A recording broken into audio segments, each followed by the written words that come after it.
When there's nothing left but the fire in my chest and the air that fills my lungs, I'll hold my tears and trade my ears for a glimpse at kingdom come. On the other side of misery, there's a world we long to see.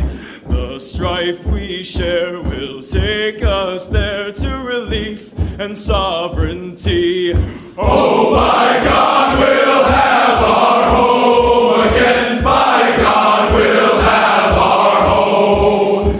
By blood or sweat, we'll get there yet. By God, we'll have our home. In our own towns, we're foreigners now. Our names are spat and cursed. The headlines smack of another attack, not the last and not the worst. Oh, my fathers, they look down on me. I wonder what they feel to see their noble sons driven down beneath a coward's heel. Oh, my God, we'll have our home again. By God, we'll have our home. By blood or sweat, we'll get there yet. By God, we'll have our home. The road is dark, the way is lost. My eyes, they strain to see. I struggle forth to find a friend to light the way for me. Oh, brothers, can you hear my voice, or am I all alone? If there's no fire to guide my way, then I will start my own. Oh, my God, we'll have our home again. By God, we'll have our home. By blood or sweat, we'll get there yet. By God, we'll have our home. Oh, by God, we'll have our home again. By God, we'll have our home. By blood or sweat, we'll get there yet. By God, we'll have our home. Going free lesson of the day is that going free is a practice that works with everything except that which it prohibits. Should have sort of be self-evident, right? The importance of observing the practice of going free and how no one is above the well-being of our people. MPMC today, hate has no home here, usually found on signs. We'll talk about that. A special guest appearance by the one and only Carlisle, talking about the Frontier Act, or whatever they're naming it now to mislead you. Announcements, your comments and calls, and for all of those adult children who are watching with their parents or guardians right now. What has four wheels and flies? A garbage truck.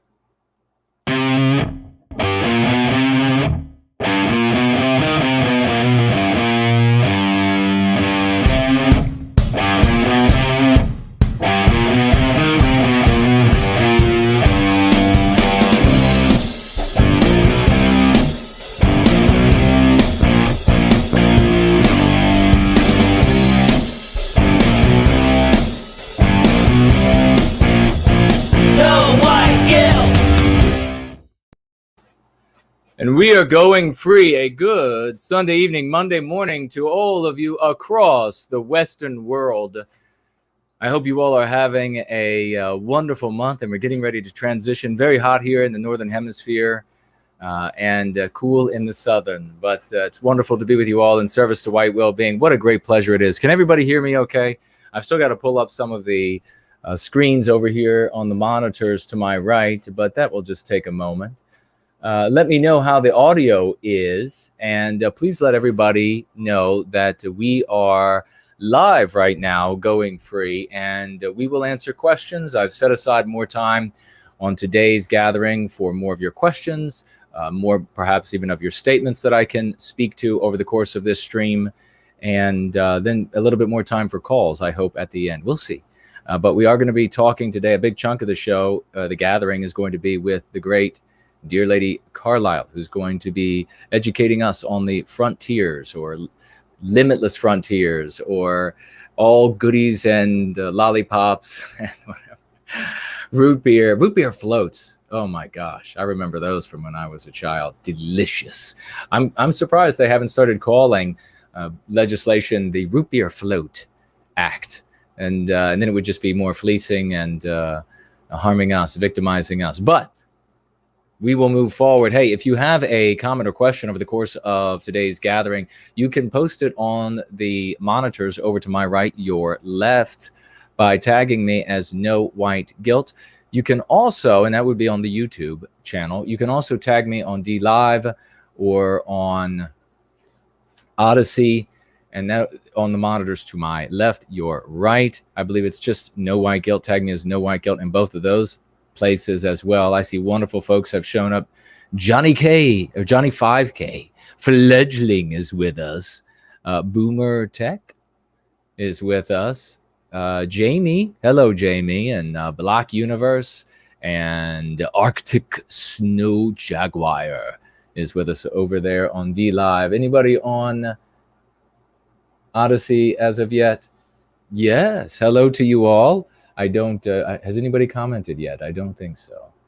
Does it say the time and date over there? No, nobody has commented over there. But hello to you nonetheless. Hello to you all nonetheless. If you would like to financially gift over the course of today's stream, you may do so. You can hop on over to Entropy. You'll find the link down in the description below. 15% of your financial gift goes to the wonderful people at Entropy, who keep that program running, a free speech platform that we need in order to continue to reach our brothers and sisters to the tune of millions around planet Earth. A wonderful planet it is. You may also financially gift on Cash App. That's at no cost to you. You can find the link in the description below, and as well. And as I say, that is no cost to you. You may also financially gift with cryptocurrency. We have 4 of the top 5 or top 6, I think, cryptocurrencies, but I'm sure maybe it's changed since I originally set that up. You can find those that link, or I guess those addresses, as well as a snail mail address. I've had a couple of messages for snail mail, people asking for snail mail addresses. I have been extraordinarily busy with very important things as of late, but and as a consequence, I should say, I was not able to get to, and I'm still catching up on quite a few of the messages that have come in. It is glorious to have so many people filled with love, and they share their messages, and I love talking with each and every single one of you, because every single one of you is as important as the stars in the sky, and grateful for all of you. So thank you so much. And you may find that snail mail address, as well as those cryptocurrency addresses, over on my website. Now, there's a link below that will take you there. And we have the link, I think there was another link directly to the financial gifts page. You may go to nowhiteguilt.org, nowhiteguilt.org, and you click on the financial gifts tab, and it will present you with the snail mail address, as well as those cryptocurrency addresses.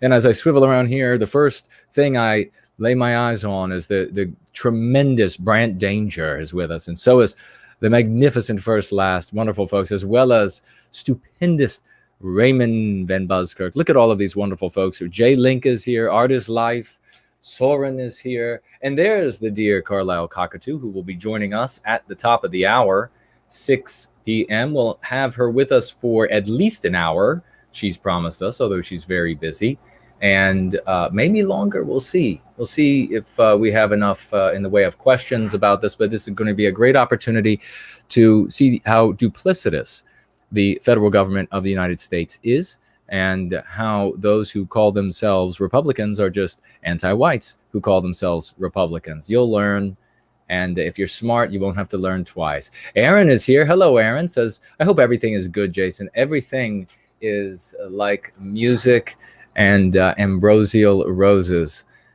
Thank you so much. Jerome is here. What a great champion he is. So is Lunder and Yiz. I could say that it goes without saying, but we always say so much. What a wonderful woman and a champion. Brad C as well. Great to see you, brother. And Hehe is here as well. Hair Skull is with us. Bronx Beats is here. Why do you do those things? Oh, boy. You silly. Why ask such silly, frivolous things? The great Fornelius is here. And the great Elaine Sabatino. Looking forward to the chat, she writes.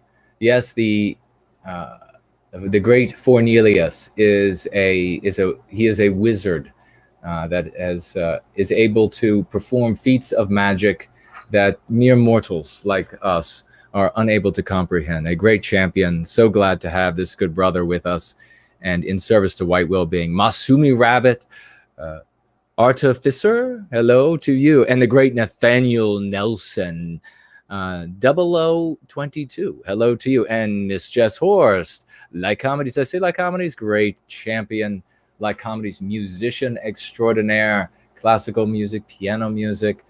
It's just a wonderful. Western Renaissance is with us. Great to see you. Who is that? The screen leapt on me a couple times. I apologize if I miss you. It's not because I dislike you, unless I dislike you.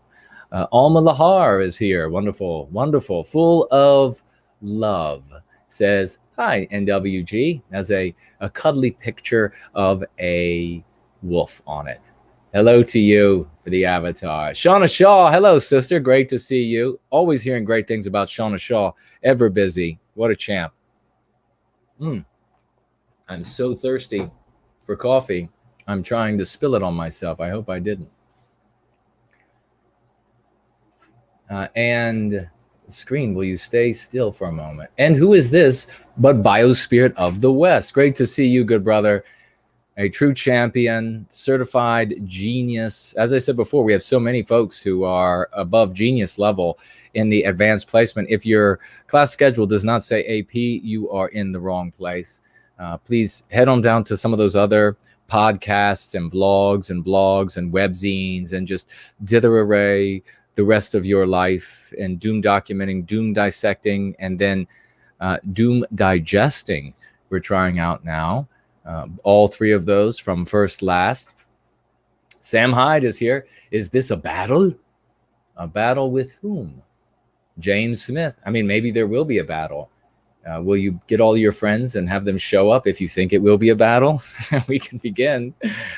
We can make it look like one. Hungarian spectator. Tyler is here. What a great crowd. We're going to go ahead and looks like I didn't spill coffee. At least it feels like I didn't spill coffee on myself. That hasn't happened in a long. Well, that's not true. When I'm at blue collar jobs, I will occasionally, in the midst of tools and working and sweating and etc., things get dirty, and that's pretty natural, isn't it? Let's see. Jean is here. Hello to you. And greetings, says first last. Ursa Major, hello to you. Wonderful to see you. What is the best response to the word equity? Theftquity? Oh, that's a good one. We'll have to get on the phone and talk about that, brother. Well, all right. Looks like there was a chunk of chat that just wasn't here for me. Rick is here. Nancy Drew, Philosopher King. Jessica, welcome, sweet sister. All right, let's go ahead. And I don't know if we have any anonymous gifts from last week, but we sure as heck can take a look because we want to always acknowledge everybody for their contributions of time, talent, and financial gifts naturally. So we have, to get started here today, we have, and I welcome all of your questions or comments about everything going on with that lovely lady that became quite the center of attention last week. And of course, Josh Hawley, which I roasted him. And I understand that some of you all appreciated and some did not.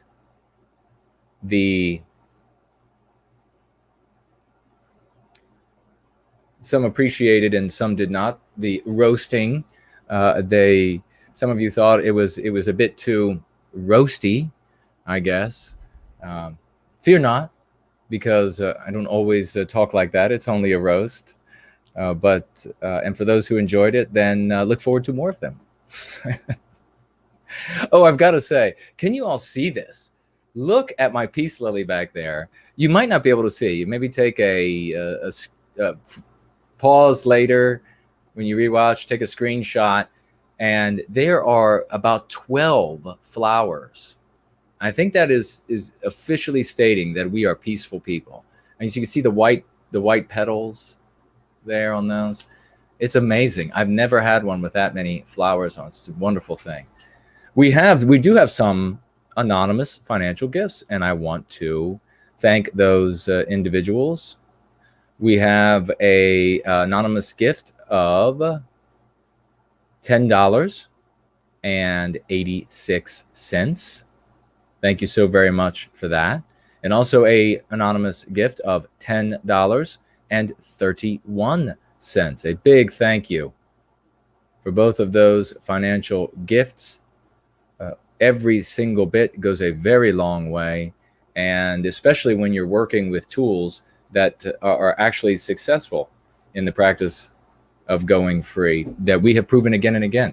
We have seen the intersection of the lexicon, the dialectics, intersecting with hardcore anti-whites in the news and entertainment media, a venue where the anti-whites do not allow themselves to be beaten, and where we have contended with them, even in their venue, we have humiliated them with the lexicon and dialect. I mean, imagine that. Imagine being the Romans, and you have the Colosseum, and you put the gladiators in there, and you release the lions, and it always works out well for you. It's always a great show.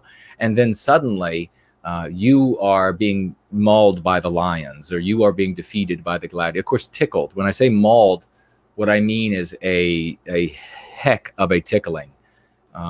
So mauled with kisses. And then the gladiators enter the stands, and they too tickle you. Imagine that. That would be quite disconcerting to the anti-whites, and it has been, but to the Romans. You now have the intersection of the lexicon and dialectics of going free intersecting. This is very important, ladies and gentlemen, because it's important we talk about this, because success is our metric. And it's when you are doing something that is brand new, that hasn't gone before, so you can't compare what has gone before to what goes now. So a great example is, we all know what an automobile is. And so if we are presented with a supercar, we are impressed because it is sleek, it is wide, it is fast. And compared to the other automobiles, it is better in all of those attributes. So we're able then to say, well, we understand the price tag. We understand why it garners so much attention.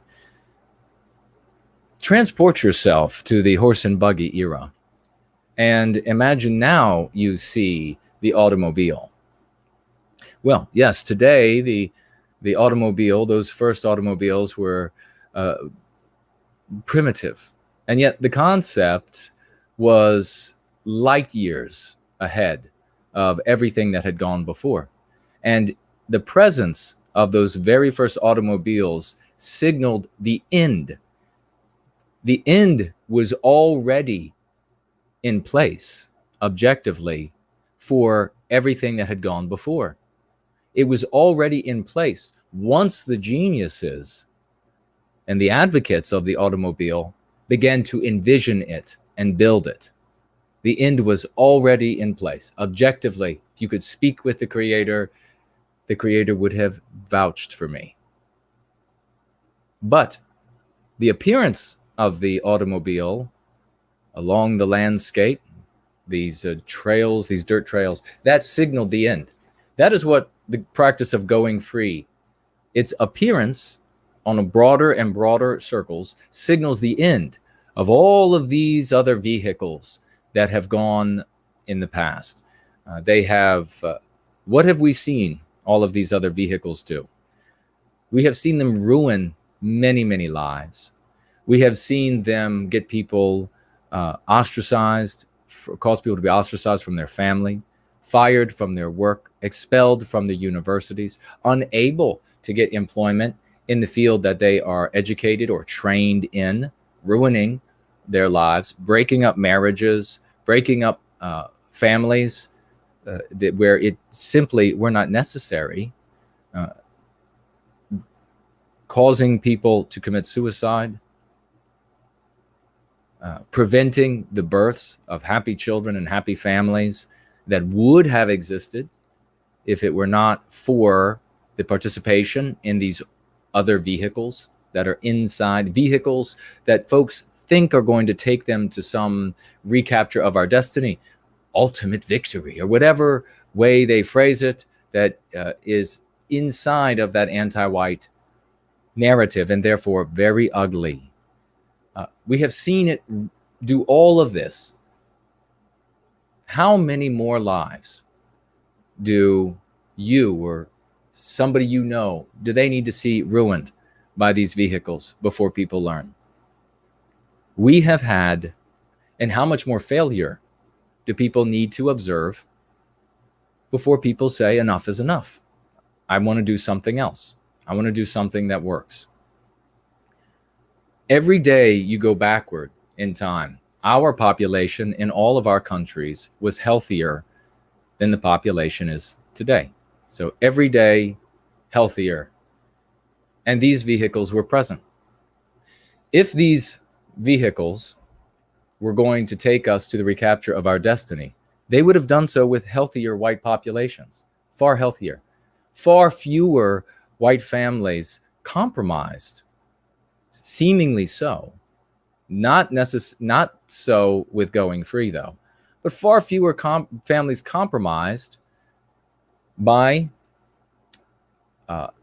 mixed race marriages, by mixed race friendships, by all of these things that when you're in the anti-white narrative and you decide you want to board one of these vessels to the reclamation of our destiny, that these things then become impossible hurdles.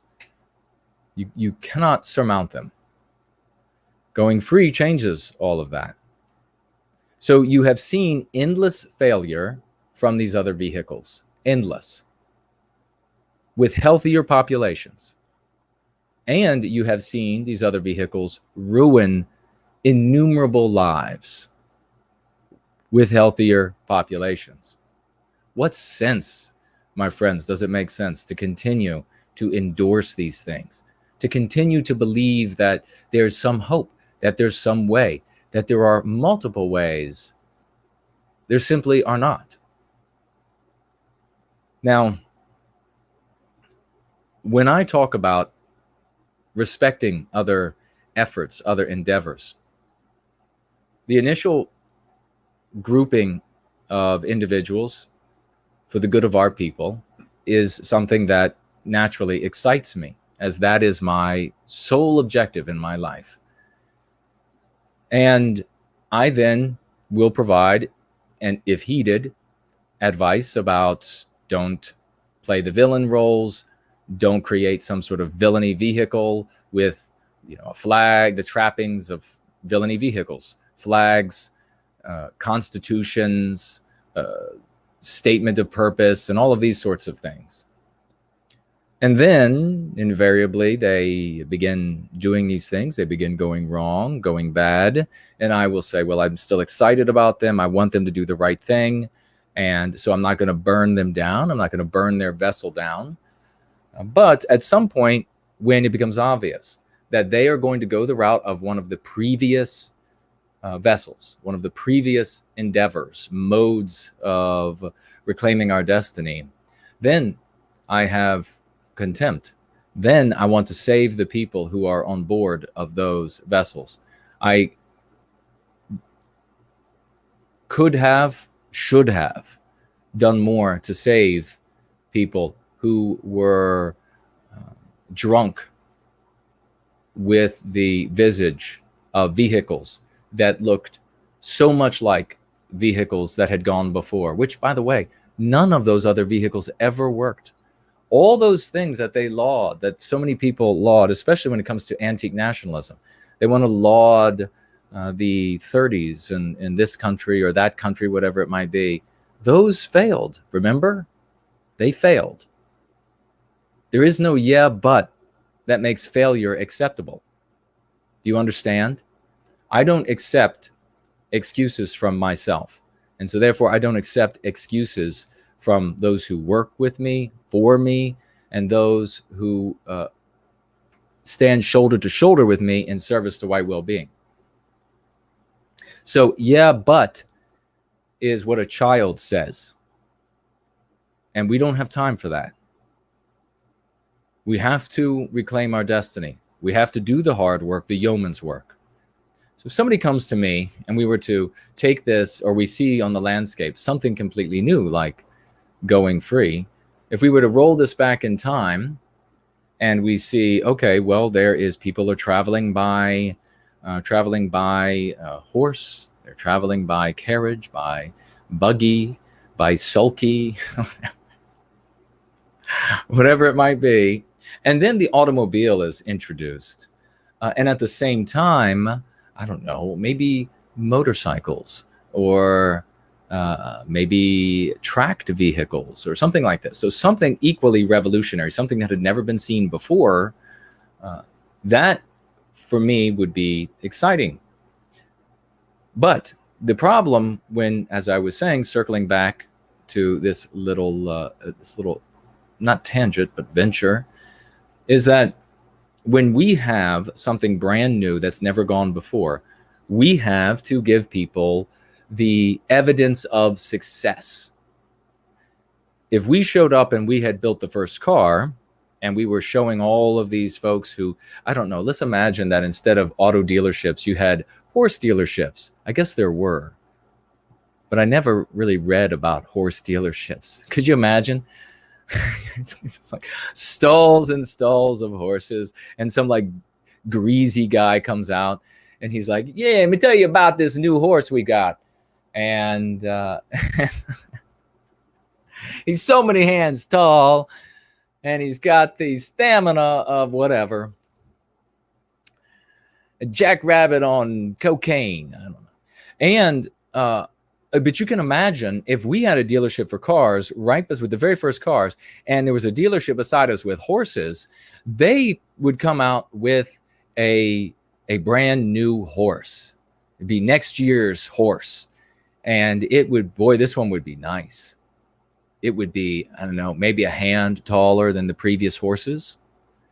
Maybe they would show, they would demonstrate that maybe it could pull a little bit more weight than the previous horses. Maybe run a little bit faster.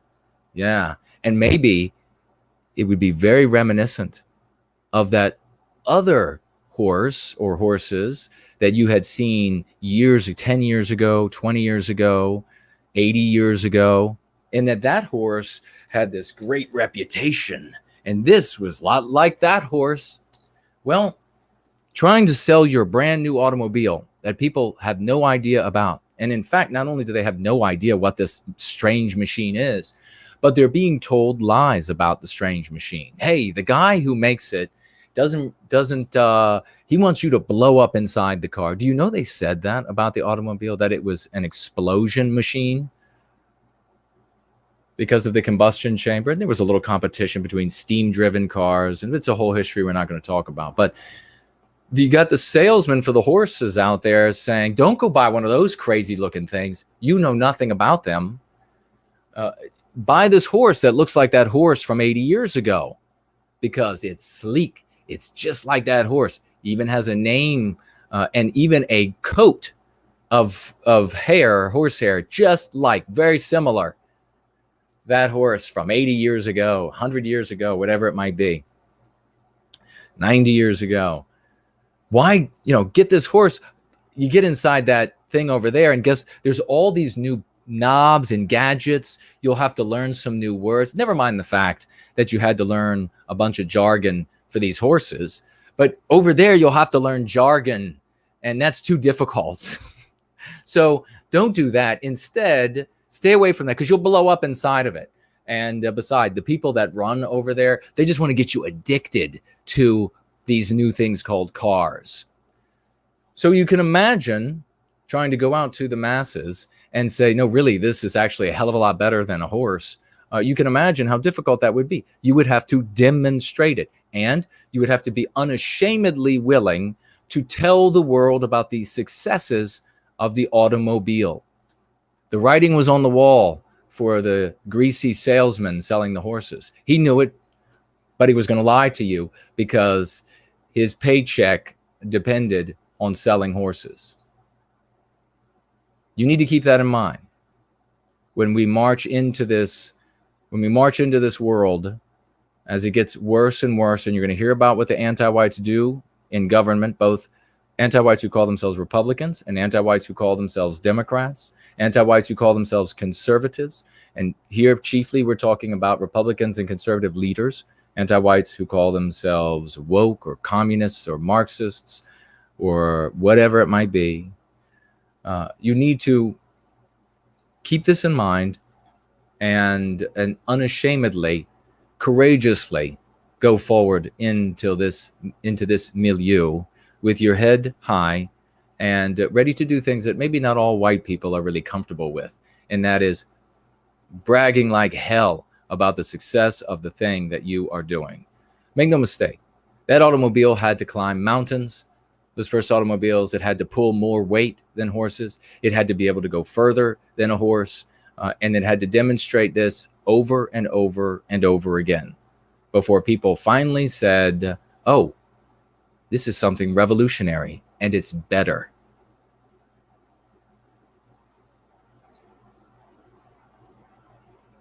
Going free is a practice. We've talked about this many times.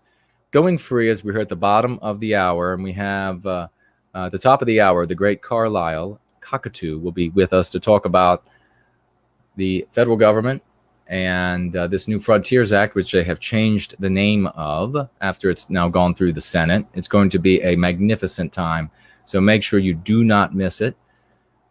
Going free is a practice that I created to be able to work with everything in our people's lives, to be able to work with people in every walk of life, people who are interested in every genre of music, people who are, because that is us, that is who we are. I want to save every single one of us. At the same time, going free does not work. It almost, I should just say, it goes without saying, and it almost hurts to have to say it. But going free does not work with what it prohibits. So you can't say that you are going free and that you are also a villain, one type of villain that looks like a Christian in the anti-white narrative, or one type of villain that looks like a Catholic in the anti-white narrative, or one type of villain that looks like a pagan in the anti-white. There are all these types of villains, and you'll find them throughout the anti-white narrative. And of course, the most prominent, the antique nationalists, the ant-nats. Those, you cannot be an ant-nat. You cannot be an old school, antiquated, vitiated nationalist, the old school nationalism, and say, well, you're also going free. Because that is playing the villain. And playing the villain is the prohibition of playing the villain is a central concept of going free. A central concept. So what is the like elsewhere? Well, you can't say that you are a Christian and a rapist. Christianity prohibits rape, prohibits murder. So you can't do these things and say, and yet I am a Christian. Christianity is designed to work with everyone in fields and endeavors of life. Catholicism, all fields and endeavors of life. Paganism, same in most cases. The different European pagan beliefs, same in most cases. Not all, but most. And yet that which it prohibits, it doesn't work with at all. So you cannot say that you are going free and a member of the Klan. You cannot say that you are going free and an antique nationalist. Going free prohibits those things, because those things are not what we are. Those are caricatures created in the anti-white narrative for you to emulate to your own dissolution. And again, proven more times than it should be needed, even for a 6 or 7 year old. You should be able to follow the writing on the wall. So I think that makes sense, doesn't it? Like Christianity, like Catholicism, I guess like many religions around the world, and many other things also as well. They work with everything that they don't prohibit. Now, there is another very important thing that we have to talk about briefly, and that is, well, I guess, and that's to say also that what we are trying to do in the practice of going free is one of the things that we're trying to do is we're trying to bring as many of our brothers and sisters over to going free as well. We want them to rid themselves of the MPs so that they can be glorious, tap into their true physical, mental, and spiritual potential. Where we can't do that, we want to spread the lexicon and dialectic and knowledge of going free to make it harder on the anti-whites and the federal, state government, etc., police departments to persecute us. But we do not seek this common solidarity or common bond or whatever, or fellow traveler, wink, wink, whatever it might be, with all of these villainy vehicles, with all of these villainy roles. Going free is not something that shows up at an event like a Unite the Right event. Going free prohibits those things. You can't be a piece of something that your practice prohibits, no more than you could be a Christian and show up at a symposium of Satanists, rapists, murderers, child molesters, and it's just one other viewpoint on the spectrum. Going free is not the same, or doesn't have more in common with National Socialism than going free has with the general person, average person, usual, typical white person in the population. There's nothing more in common. It's not like, well, we're in this together, and so we'll come together and we can all have our different. No, we cannot all come together and all have villainy roles in our midst. The purpose of someone who is going free, who goes into such an environment, because we do, just like the Christian goes to the sinner, we go to the wayward. Unashamedly, we admit that, because we say if a person can go wrong, they can go right. And somebody who's already caring about our people, even though they're going about it in this monstrously wicked way, we know that at some point in their past, they made a beautiful decision. And we want to reclaim them to that position, take them away from the anti-whites who led them down this path of evil. Which it is. It's all of those paths are evil. All of the villainy roles are evil. Why are they evil? How do you know they're evil, Jason? Well, because I have to go by, because I'm sane, all of the definitions that are actionable definitions that are in our brothers and sisters' heads to the tune of hundreds of millions of people. If you are insane, if you are a child, if you are, I guess, so low IQ'd that you're too stubborn to see the light, then you say, it doesn't matter what they think. I believe this is the truth, and therefore fools. Those are fools. So going free is not another endeavor among all of the villainy endeavors to help our people. Period. Now, having said that, we have to also say this, that no one, no matter how much we like them, no matter how wonderful we think they are, is more important than, and the relationship is more important than the practice that is working for the reclamation of our destiny. No one. I'm not more important. My own mother, I told, if she got in the way of me serving the well-being of our people, white well-being, then I had no mother. I would disown her. She would no longer be my mother. So if I'm willing to be there and do that for the well-being of our people, why? Because that's what's required. Rest assured that those who have found what works and are the most intolerant of that which does not, those will be the people who receive the laurel of victory. No one else. So we have a great friend, and still a friend in the community, who I believed was going free.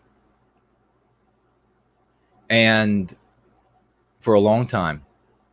And she started a Telegram group to share information. I was particularly interested in her focus on the family and on children. That's very meaningful to me, because I know we're going to need, it's not like an afterthought. It's the central thought that you need to have something that persists. You need a heartbeat. The heartbeat is the family. Both parents going free, the children coming up and going free. It's the only way. You never had a religion. You never had any movement that had people who were, like the husband did it, but the wife didn't, or the wife and then the husband didn't. And out of that grew something magnificent.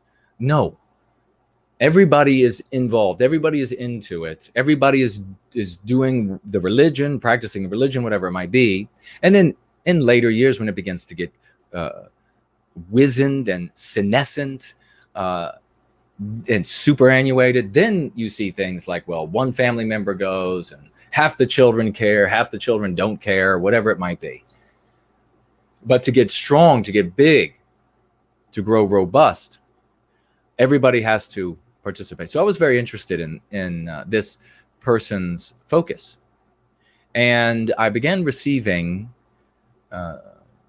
several months back news that there were AntNat, Antique Nationalist posts and comments showing up in this forum, in this chat group, and they were being tolerated, and the Antique Nationalists were being tolerated and maybe even celebrated.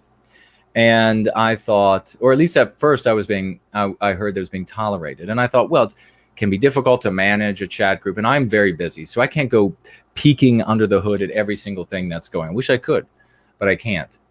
And so I got these reports, and I just said, okay, well, it's got to be that it's just a difficult thing to manage and juggle. And maybe you have these people come in and they share some antique nationalist thing, and now she's going to get back and say, well, that's great, but whatever, going free is the way to go. You need to really get interested in this and then help people transition. That's where I thought it was. And week after week, I got more feedback, more info about antique nationalist stuff now being shared with greater regularity and celebrated. And I began to get a little concerned, and from some very important people in who consider themselves, activists for white well-being. Prominent people, I should say. Everybody's important. Prominent people, well-known people. And so I put it in my mind, I'm going to look into this and see exactly what's going on. I still thought it's got to be like maybe some poorly managed effort to help folks transition from someplace ugly and hateful and focusing on other races of man and hating them, and that fundamentally ends up being what they do, and bringing them out of that ugliness to something healthy. And then this person started, well, I guess then one of our folks started the White Wellbeing Women's Chat Group on Telegram. If you are a woman and you are interested in learning more about going free, we will share, the moderators or whoever. I'll give Naderific a wrench too. Just once we have Carlisle on, let me know, and I'll give you a wrench so you can share that as well.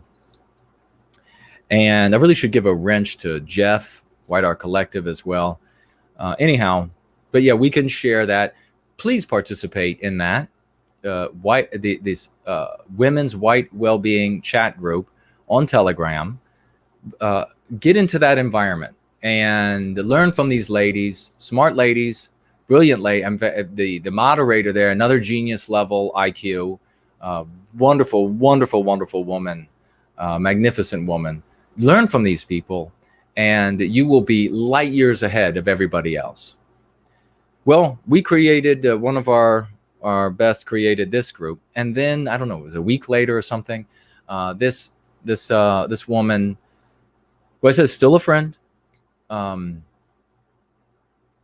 creates or at least becomes public that there is that she has a nationalist woman's, and I'm not going to even bother to say the whole name of the chat group, but it's a nationalist woman's chat group.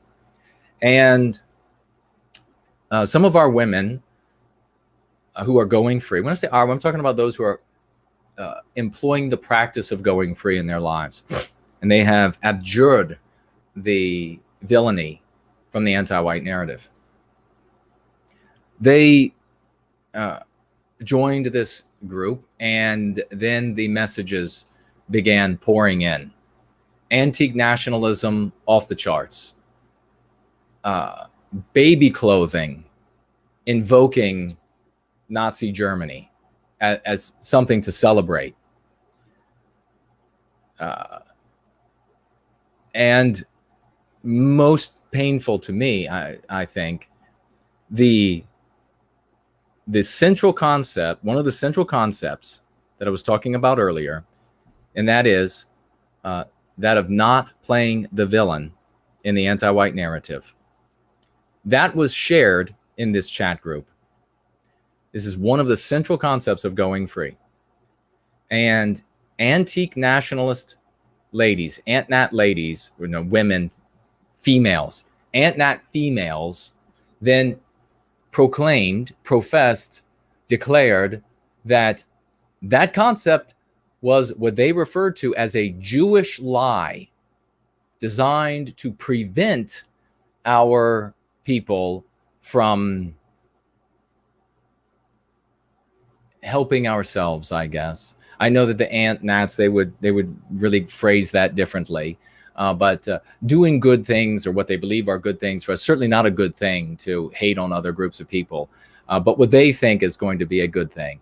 They declared it to be a Jewish lie, a central concept of going free.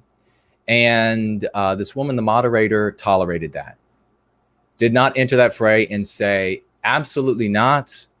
You are, I don't know, you are done, or you ever make such a statement like that again and you're done, or whatever it might be. That is a central concept.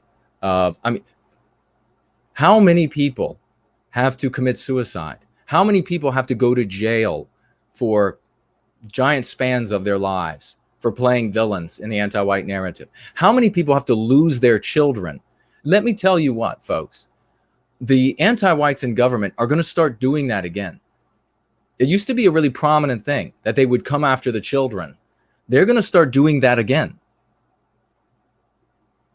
If you are playing the villain, make no mistake, you're going to see these child services showing up, trying to claim people's children again. That's on the horizon for those who are going to play the villain in the anti-white narrative. So I don't have to see any more of that. I have to do the hard thing. And that is I let this woman know, I thought you were going free. This absolutely, and I cited other things. This absolutely is the antithesis of going free. This environment is toxic, and I'm going to have to tell folks about this, and I wish you the best in life. I wish you the best, and I hope that you and your children and your family do not suffer as a consequence of this decision. And I will now say to all of the ladies who hear my voice, do not participate in any group. My conscience will be clear right after I say this. Do not participate in any group where villainy vehicles, villainy discussions of any type, where that is tolerated at all. And I will make the prediction right now that we are going to see, who knows, it could be very soon. We are going to see these people, the substance of the conversations in these chats becoming, can you believe how unfair it is? They came and took Mary's Waffen SS's children away. These bastards. I mean, that's going to be the substance. That's going to be what they're doing with their time, instead of something productive for our people. Can you believe that Mary's husband, Jeff, is now going to have to go to jail for 18 months simply for something he said, XYZ? That's going to become the substance of their conversations, instead of something productive, instead of living healthy, wonderful lives. Productive lives for themselves, for our people. And I don't want to see that for anybody. So, ladies, my conscience is going to be clear. I'm doing what I can to prevent people from suffering those outcomes. If you choose to do otherwise, then there's nothing I can do. I mean, I'll be able to look at myself in the mirror, but I would not have been able to had I not been able. Sometimes when you are in when you are in a leadership position, and that's essentially, I'm in a leadership position, helping to lead Go Free and us, at least on a content creation level, helping to lead us on a content creation, a suggestion level about how to live.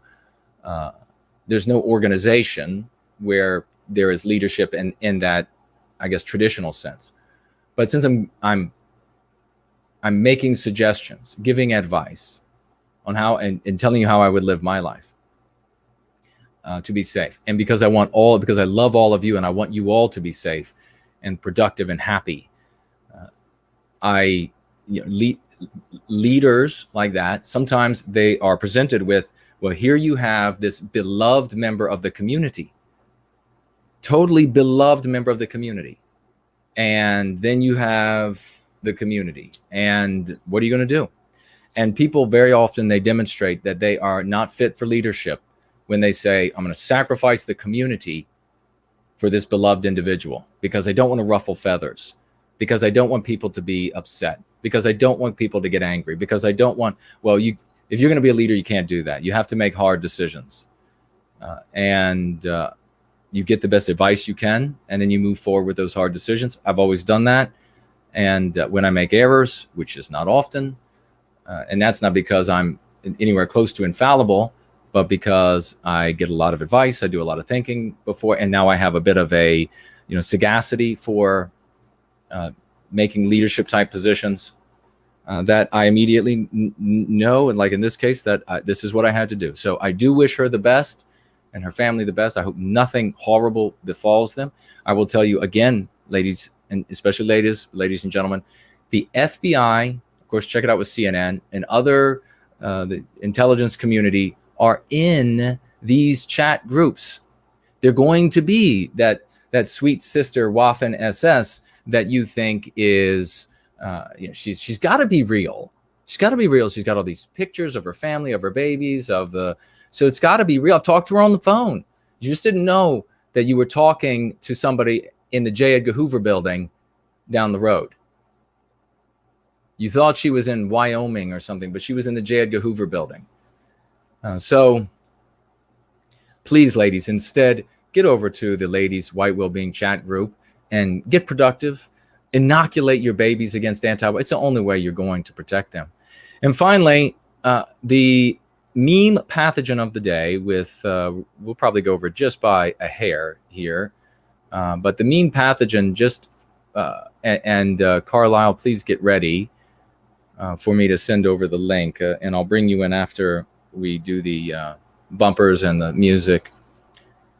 But there is this phenomena of a sign that anti-whites love to put in their yards. It's a meme pathogen, and it is that hate has no home here.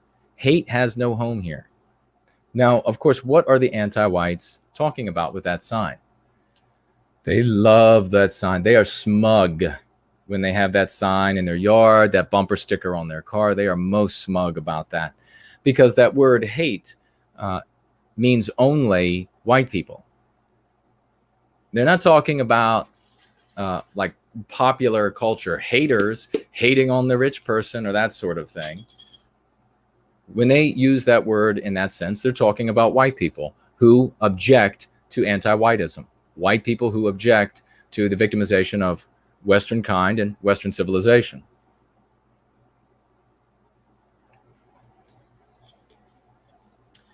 And so people have asked me, well, what should we do? What kind of sign can we have to really speak specifically to the anti-whites? Well, it depends. The first thing I'm going to say is, if you are someplace where you might not be safe, do not put a sign in your yard to bring anti-white ire your way, especially if you're a single lady or a single mother with children, or someplace where you are not going to be safe. You don't need the anti-whites damaging. But if you're someplace where you could post such a sign as a rebuttal to the anti-whites, and one that is as poignant as the point that they're able to get away with because of all of the anti-whiteism and the programming in people's minds.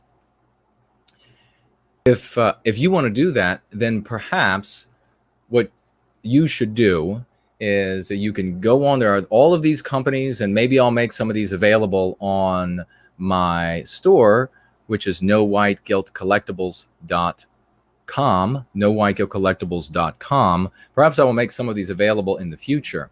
But you can go, there are many different businesses online where you can have a sign made, and they will print it right up and they will send it right to you very inexpensively with the little wire legs that go down in the yard.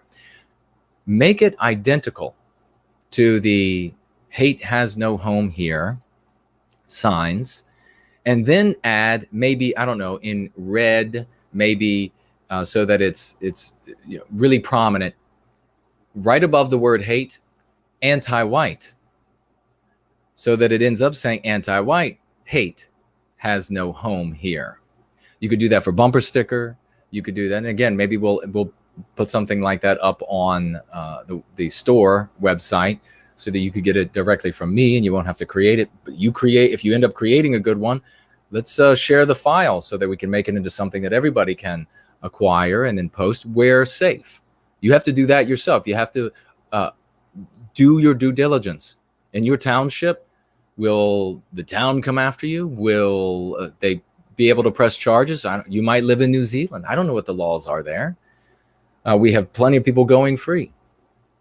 So you have to do your due diligence. Is there an anti-white gang down the street? I mean, murders people on a regular basis? Probably not a good idea. You don't go and do that. Don't go put a bumper sticker on your car that says that, and then drive through, the ghetto, and then when you're attacked, say, Jason told me to do this. No, I'm not telling you. You have to do your due diligence. But where you are, you do your due diligence and you find, yes, I can do this. I could put something out like that, and I would love being able to get back at the anti-whites in on my block, in my neighborhood, in my town, my city even. I would love for them to see, and they would know right away. They would know right away that you know exactly who they are. You know what they're thinking. You know when they say hate, they're not just talking about black people hating Hispanic. They're not talking about that. But one of the reasons they're so smug is because they're able to lie to you if put on the spot and have a answer of convenience to defend their anti-whiteism. It's a very powerful anti-white tool. They know that. And you will demonstrate to them that you know that too. If you end up posting a sign that says, looks exactly like their hate has no home here, but anti-white written above the word hate, maybe in bloody red letters, so that they know exactly that you know what they're up to. Exactly what people think, and this is extremely dangerous to our democracy.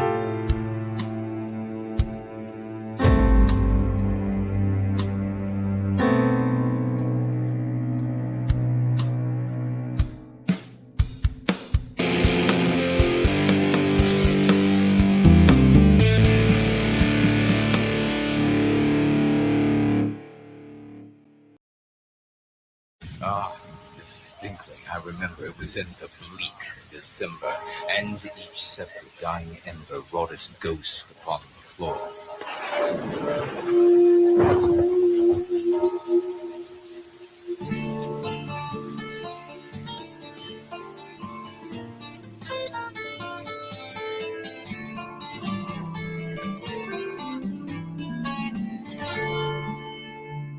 This death, this slow decay in the autumn of the world. This life is leaving us now. The summer has been furled, and in the hours when the light grows dim, it only mold can live.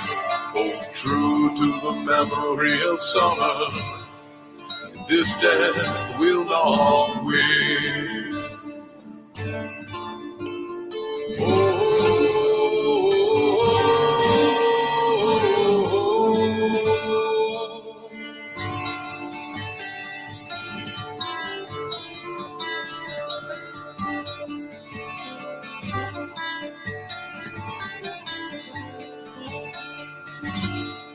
This death on winter's frame, the flowers have all died. Somber is the eye that sees what comes. Foolish is the man who cries. To the future world in the spring of man, we call out with fading breath. There were those in autumn's rose who knew the nature of this death. There were those in autumn's rose who knew the nature of this death.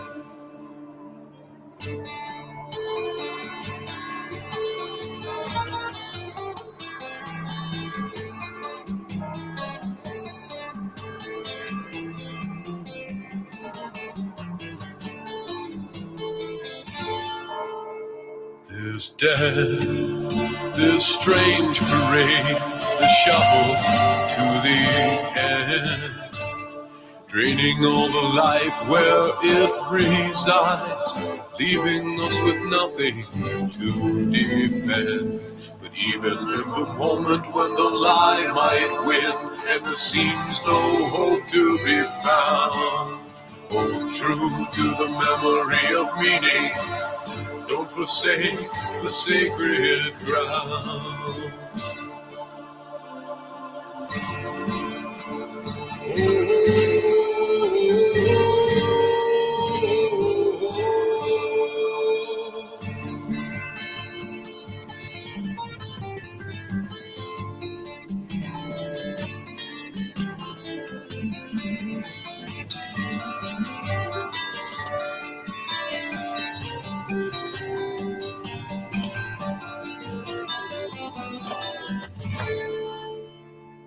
is dead. Each passing day hangs over all we do. Grains of sand rush through the glass. The hand of life will release you to the future world in the spring of man. We call out with fading breath. There were those in autumn's rose who knew the nature of his dead.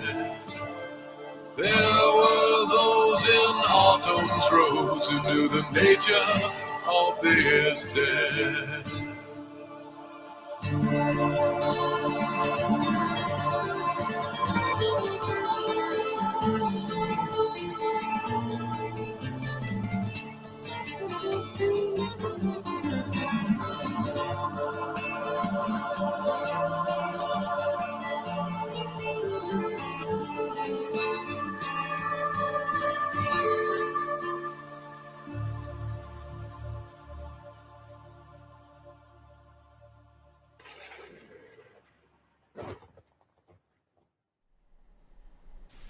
I am the fount of creation, the watchmaker of time.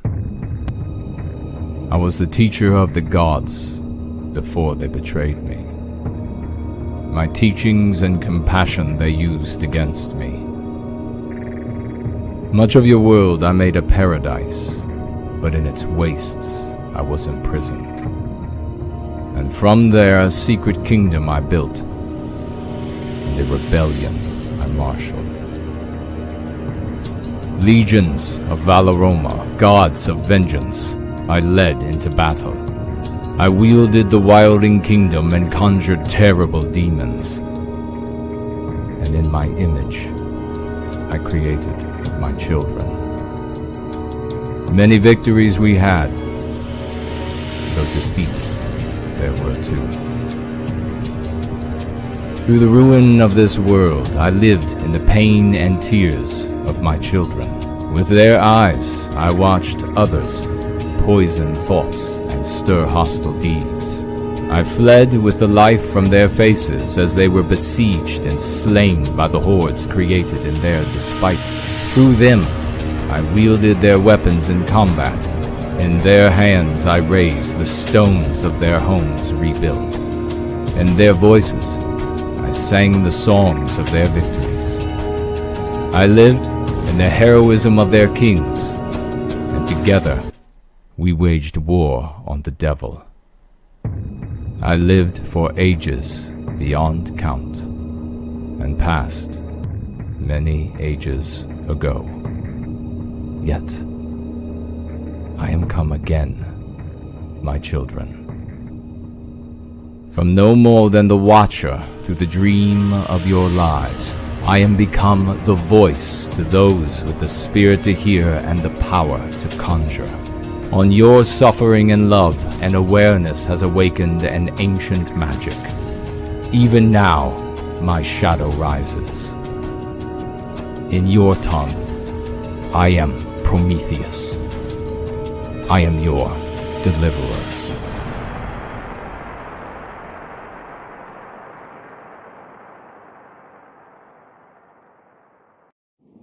Drowning in the argument, the anti-white says, what exactly is anti-white? You have got to be animated with the righteous passion of reclaiming our destiny. We are the heroes of this era.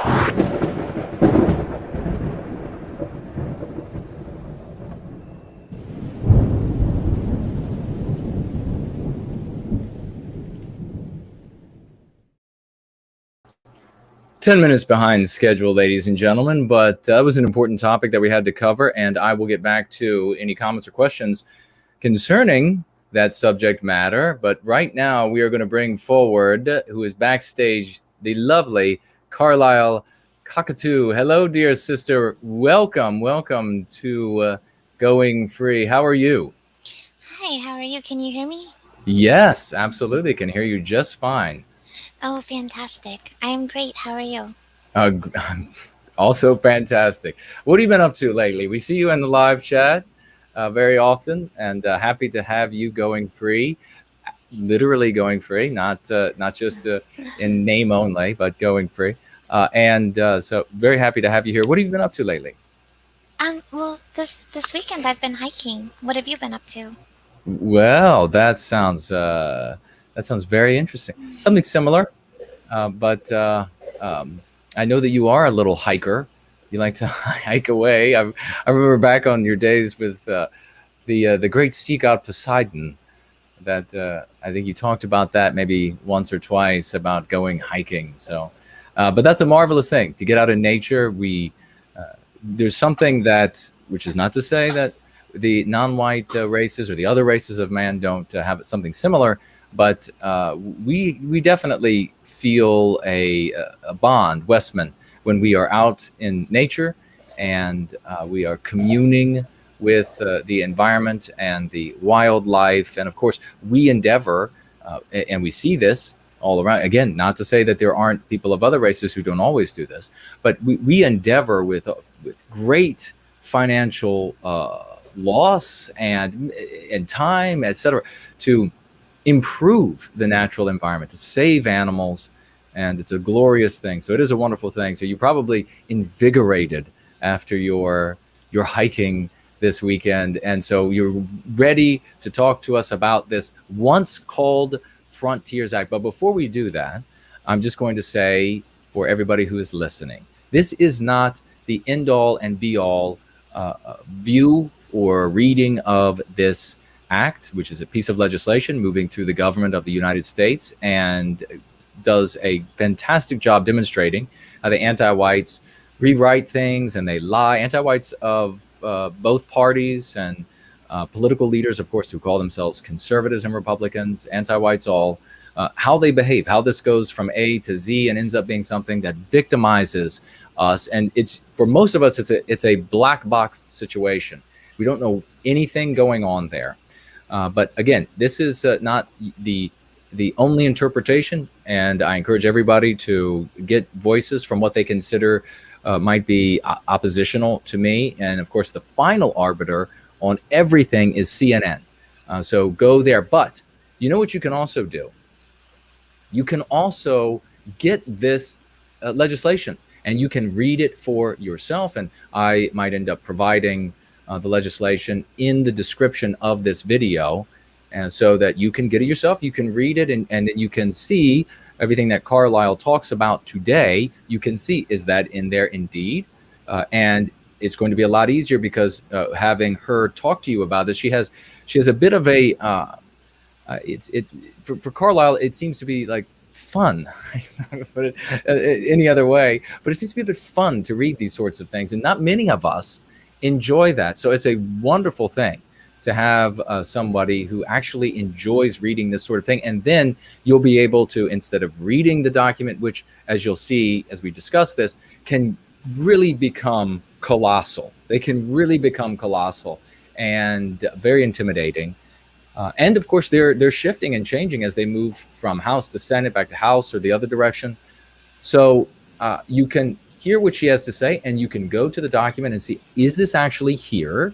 And then when you find that it's there, because Carlisle's not going to be lying to you, knowing full well that you're able to go to it and find it yourself, is her interpretation an interpretation that you agree with? So that's what we strongly encourage you to do. But having said all of that, is there anything that you would like to share with us about yourself? We normally, I know you are a specialist, and you have bungeed into streams, I guess a couple of years ago now, and you would bring this wealth of knowledge that everybody was so excited about, and then you would just bungee right out. But is there anything else that I'm just going to give you the opportunity? But if not, it's fine too, and we can move right into this piece of legislation. And I think I'd like to start with the description of, if you know, where this began and what was its original intent, and then move forward from there, because this is really important for folks to understand what happens. And let me tell you also, folks, that you might be in Italy, you might be in Estonia, you might be in another country. This is exactly how the anti-whites operate everywhere. So what you see happening here in the U.S. Is not only something that could end up affecting you because the U.S. is so powerful and exerts that strength across the world, but because you get to see the playbook of how anti-whites operate. So, Carlisle, anything you want to share with us at all, or you could just begin with the beginning of this dreadful piece of legislation. Okay, yeah, I think I just want to go right into the legislation. I Awesome. will say that I'm a staffer in this realm, in the political realm, so I do have the opportunity to come across these legislations and read them. And I think that it is important for people to know. And as you say, it isn't about people knowing to document it or to Zoom document it. It's really more about people seeing that there isn't, you can't rely on the Josh Hawleys and the Jim Jordans that are in the quote unquote Republican Party, because as we are going to see, this is actually a bill that is sponsored by a Republican senator. So those that are really rooting for the quote unquote Republicans are off base as well, and that's not the solution. Yeah, that's a, as folks, as she goes through this, you're going to see this is exactly why we in Service to White Wellbeing say we are not going to reclaim our destiny through voting or violence. Neither is going to work. We recapture our minds, our destiny, our personal destiny first, and then we begin to help those around us with the lexicon dialectics and then the full practice of going free. But this is precisely, now remember, and I just, folks, really, as you listen to her, this is not something that's happening now for the first time. You know, this is not, when I was roasting Hawley, you saw that the anti-whites who call themselves Republicans always act like this is the first time. Things are about to go bad. You have to keep me in office so that I can put a stop to this. This is not something that is now just happening. This is something that recurs. And it just again and again and again, this is how the anti-whites advance the legislation. This is how it ends up being manipulated into something that is increasingly poisonous for Western kind. So please, dear sister, take it away. And what was this, I guess, what was this piece of legislation? Do you know what it was originally called when they first wrote it? It was originally called the Endless Frontier Act, which is HR 2731. And in the Senate, it's 1260. And it was started by Senator Todd Young in Indiana. Do you have a Congress number? What Congress was it for folks when they? Oh, it is Congress. It's Congress from this year, the 117th Congress. Okay, so folks, when you look it up, you got to look up the right Congress as well as the House resolution or Senate numbers that she gave. Fantastic. So it has this endless. So it's written by a Republican, and it's sort of nebulous. What is endless frontier? What exactly were they talking about at first, and how long was this document?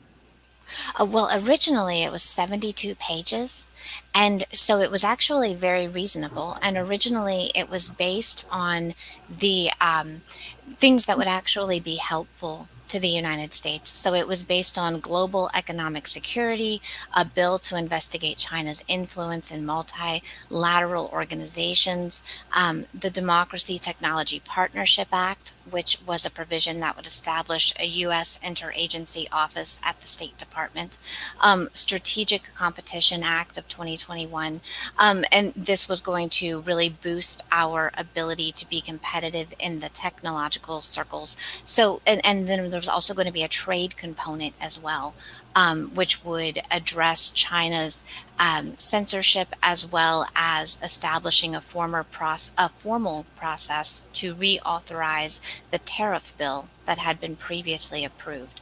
So all of those things are reasonable, and it was 72 pages, and it was going to be passed. You could tell by both the House and the Senate that it was going to make it passed. So when that happens, what happens is members start attaching what are called riders to the bill, which are alterations to make the bill more,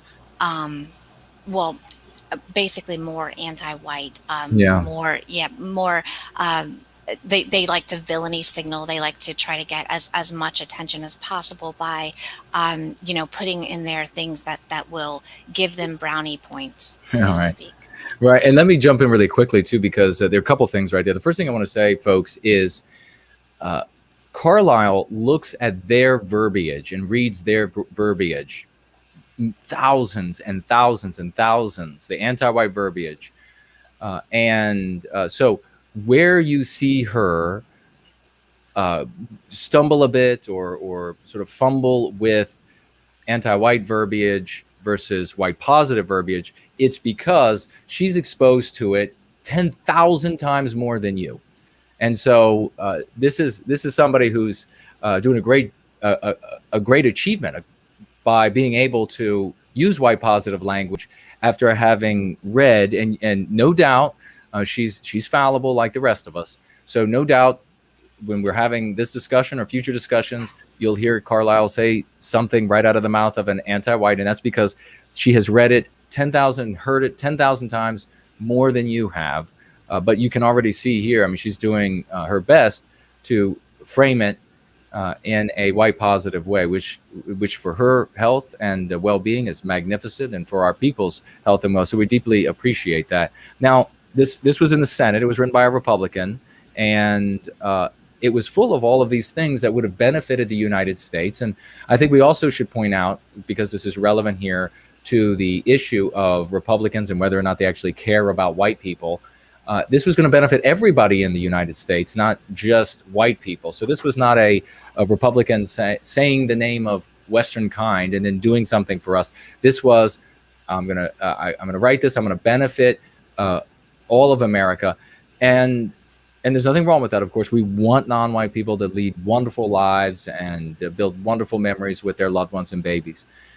Having said that, is it possible, and I'm just going to maybe a little bit of I don't know if it's a curveball or not, but I ask, is it possible that Republicans write these bills, or they get them started with really, I don't know, language they can then use when they're collecting donations, and language they can use when they're collecting votes later on when they have to get their next election, when the election cycle comes around, rather than something that they necessarily want in the end. And I say this because, and folks, you'll see, they then permit, and they will still vote for these bills even after they have been turned into something that is extraordinarily destructive for the United States, and even worse for Western kind. So do you think they ever write these things in just so that they have something to say?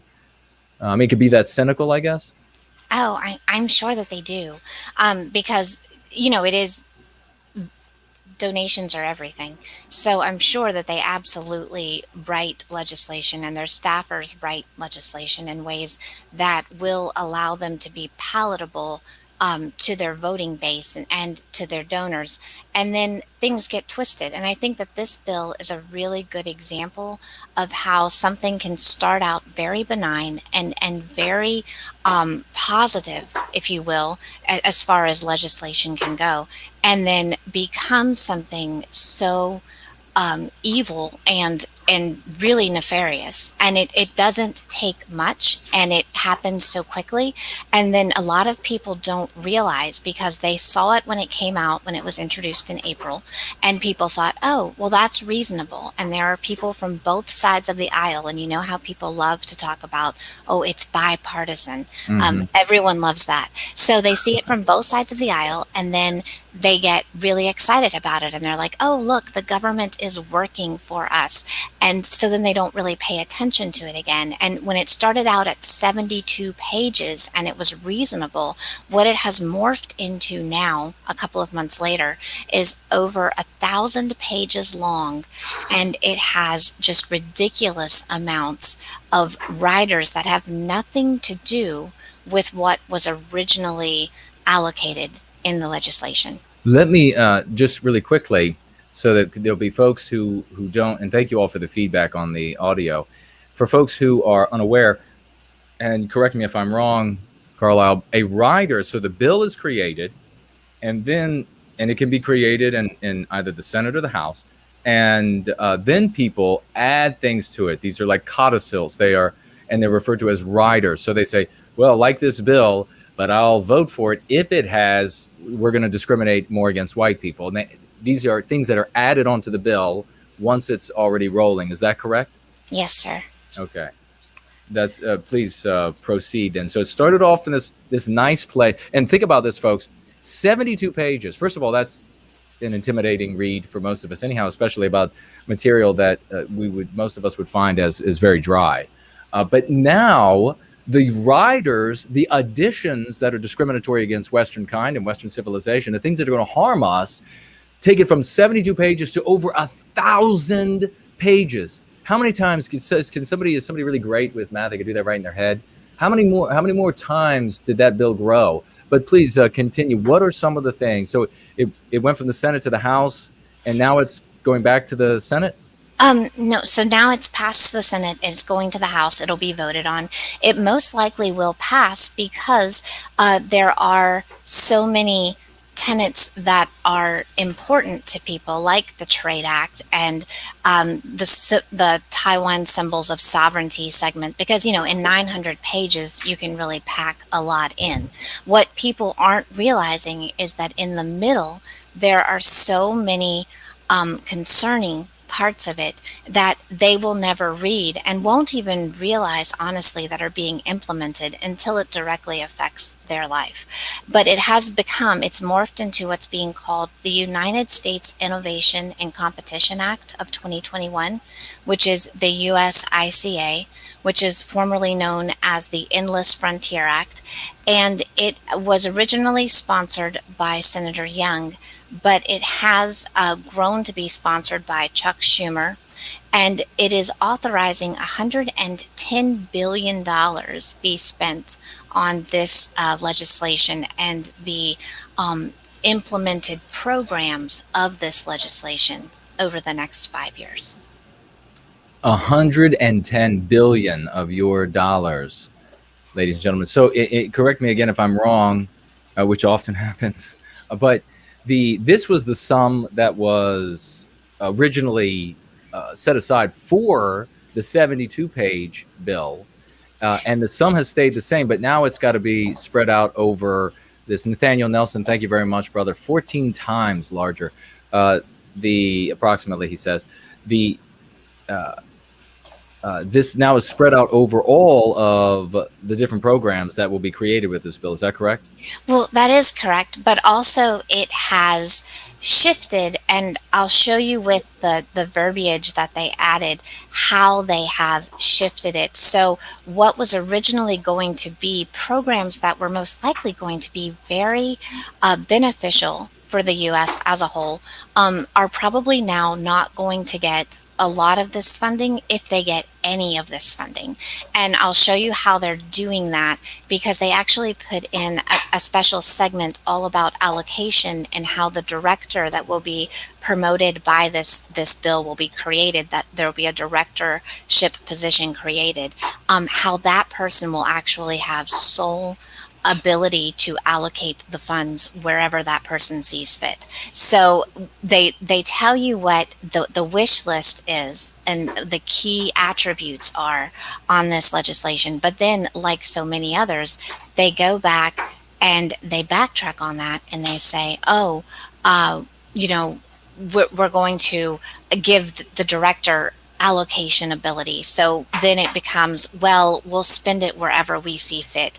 And these things would be nice to achieve, but they are not a guarantee. All right, let me this is, folks, you gotta just try to follow. It's quite, it can be quite a complicated thing, the anti-whites. The anti-whites want to make the system increasingly complicated, because the more complicated the system is, the easier it is for them to game that system for the benefit of victimizing Western kind. So what they've done is, instead of just saying there will be an equal disbursement of this $110 billion to all of these different, they're tacking more programs on. You would think a villain like an anti-white, that would be enough for them. But no, they have even created an office of an allocation for the funds. So the original 72 pages and the things mentioned therein, maybe, who knows, maybe next to nothing spent on accomplishing those things, or next to no effort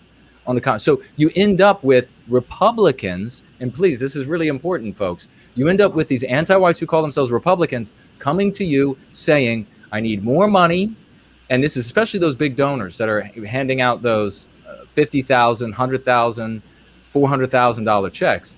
I need more money, they say, to be able to fight these things. And this is what I did. I created this little bill here because this is what I want to have happen. But those people will vote for this bill that won't spend a dollar, maybe not a dollar on the program.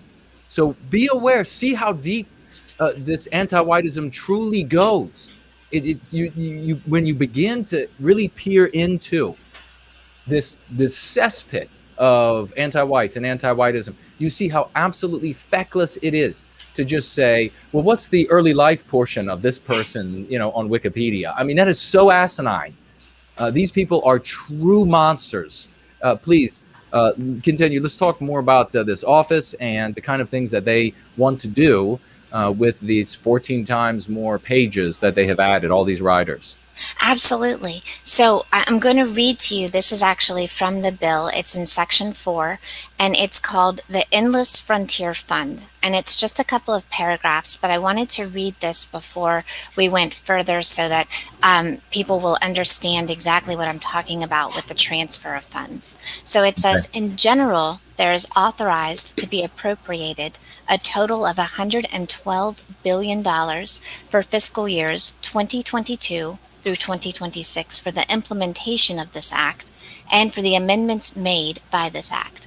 Such funds shall be available for the implementation of this act and the amendments made by this act, and shall be administered by the Director of the Office of Science and Technology Policy, referred to in this section as the Director.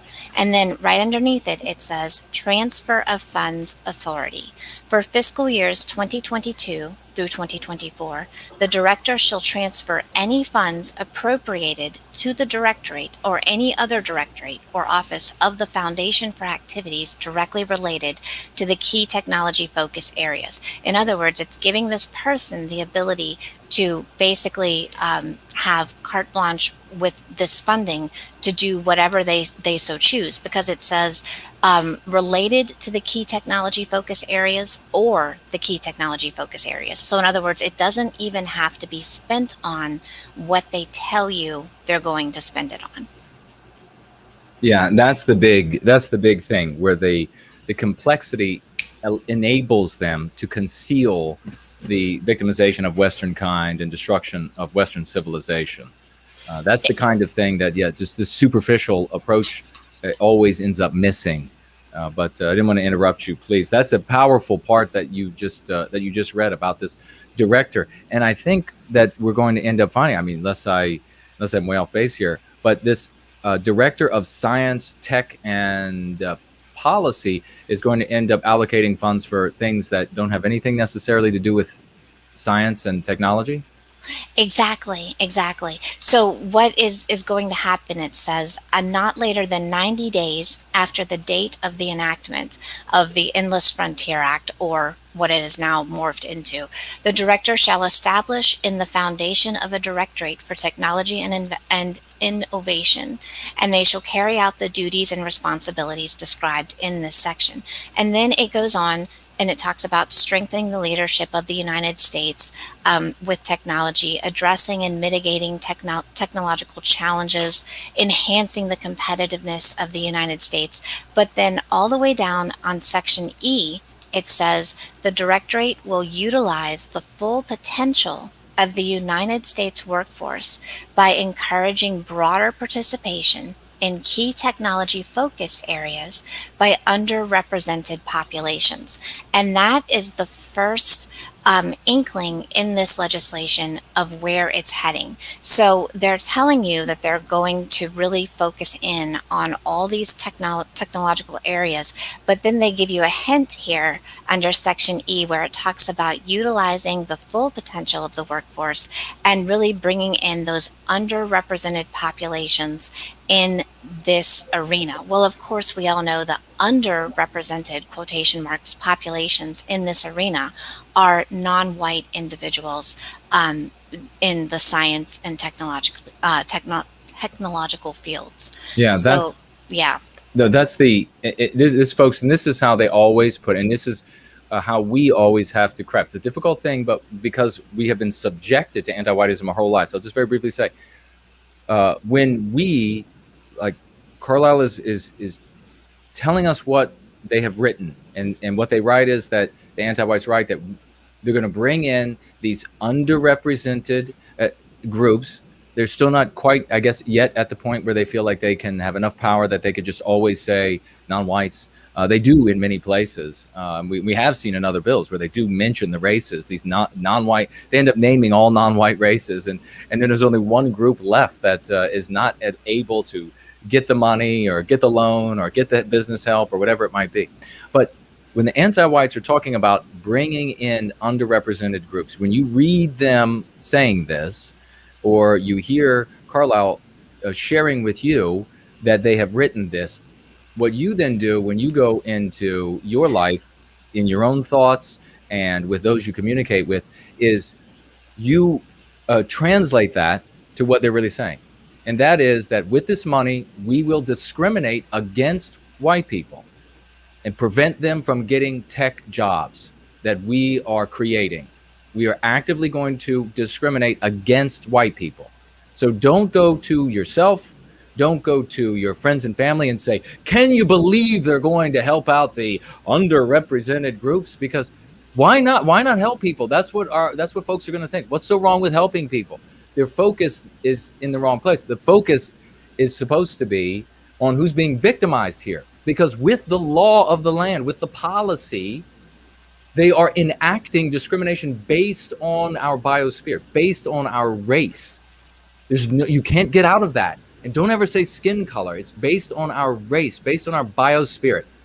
So remember, and I know that Carlyle does, when she's either paraphrasing them or quoting them, she's going to say exactly what they say in these bills so that you are getting their words, so that you know exactly what they're saying. But what I'm saying here is you then take this and translate it, and that's one of the exercises you have to do in the practice of going free. You translate it into something that more objectively conveys what's happening and is as simultaneously in our story and therefore simultaneously better for you, your family, your community, our people.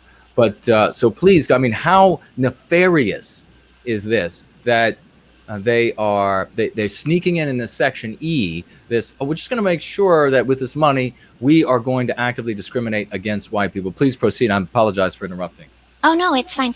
And actually, you're right. That's a hint, but they actually get very specific in the middle of this bill, and they talk exactly how they're going to promote the advancement of non-white populations to the point of actually naming some of the non-white populations that they plan to promote and advance in these fields. So it says here that the directorate of the director here will make awards in technologically neutral manner for key technology focus areas. So in other words, anything that they feel will help out the technology focus areas, the director can decide to spend money on. And they can do that by giving both individuals and organizations, it says not for profit entities, grants and loans.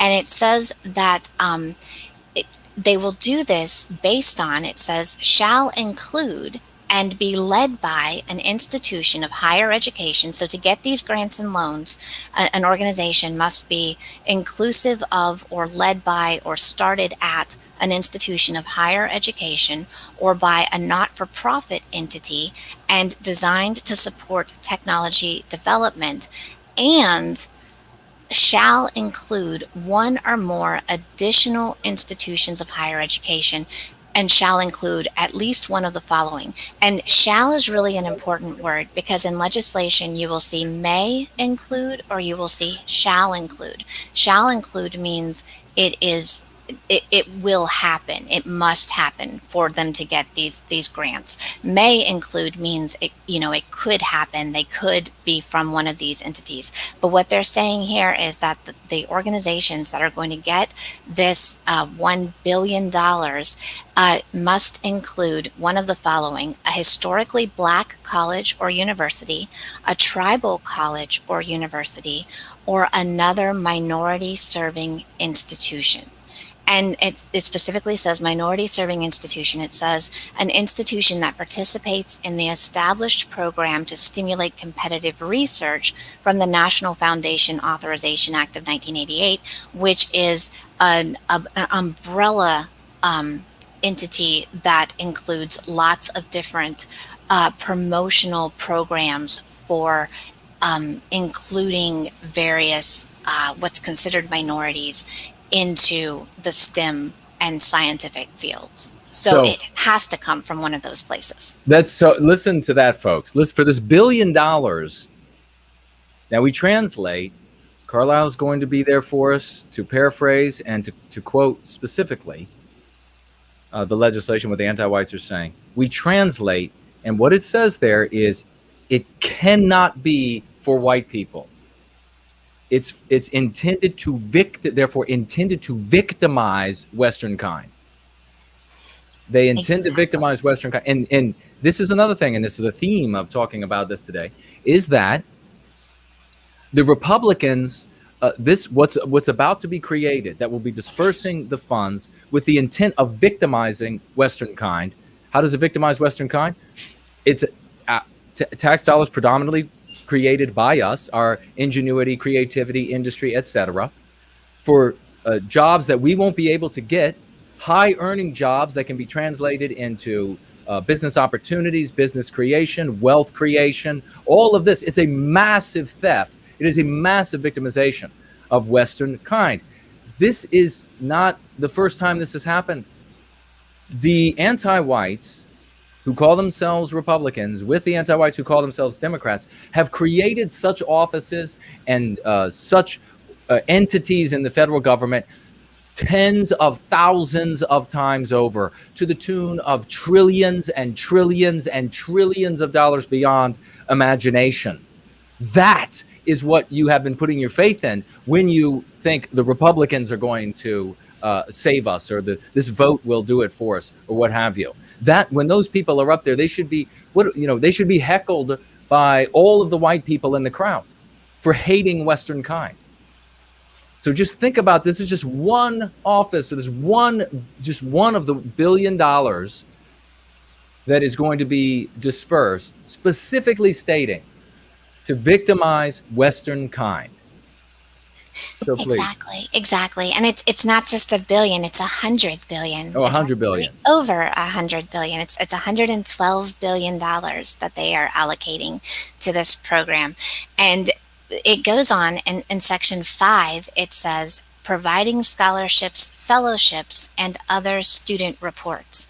And it says here that the director, acting through the office, shall fund undergraduate scholarships, graduate fellowships, and traineeships, and the director may carry out, by providing these funds, for making awards directly to students and also to institutions of higher education.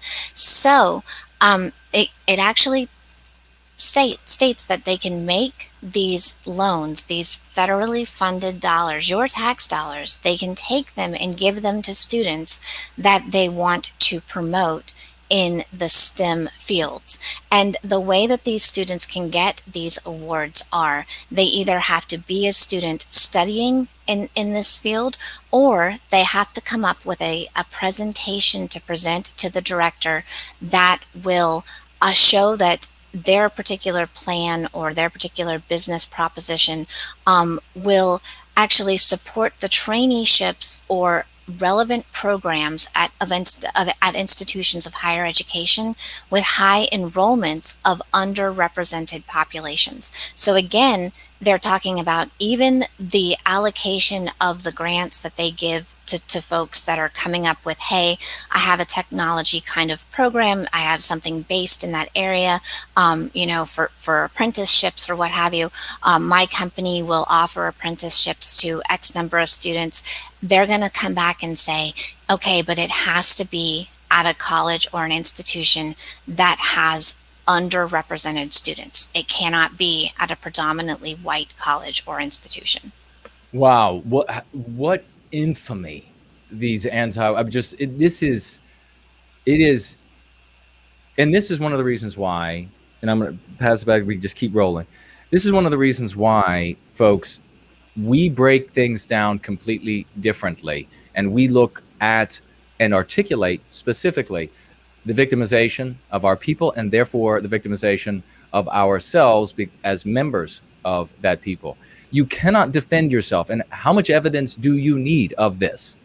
How much, all these folks out there that people laud, they laud with, and they show their loyalty to with their dollars, with their subscriptions, to their content, etc., with going out into other threads, other streams, telling folks how brilliant they are.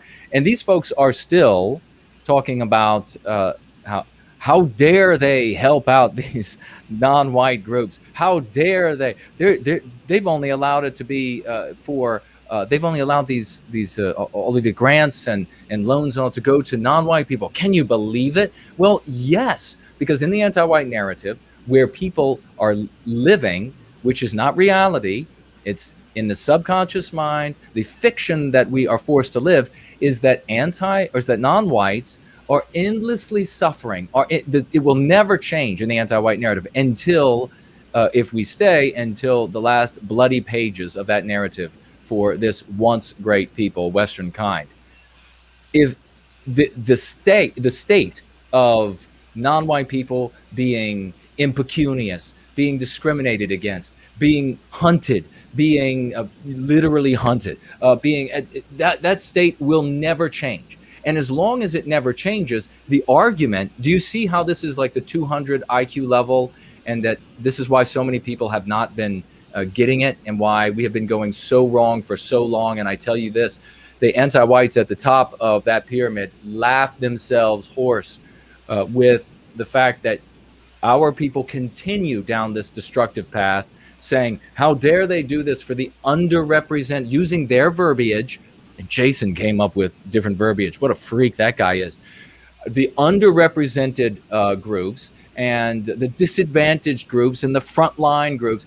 And then you wonder why the tens of millions in our country and the tens of millions of whites in other countries, why they end up acquiescing, why they end up saying, well, obviously the reason why is because they're living. It doesn't matter. The discrimination against our people doesn't matter to them. The persecution against our people doesn't matter to them. Primarily, the first reason is that in their artificial anti-white narrative that they live inside of, non-white people deserve this.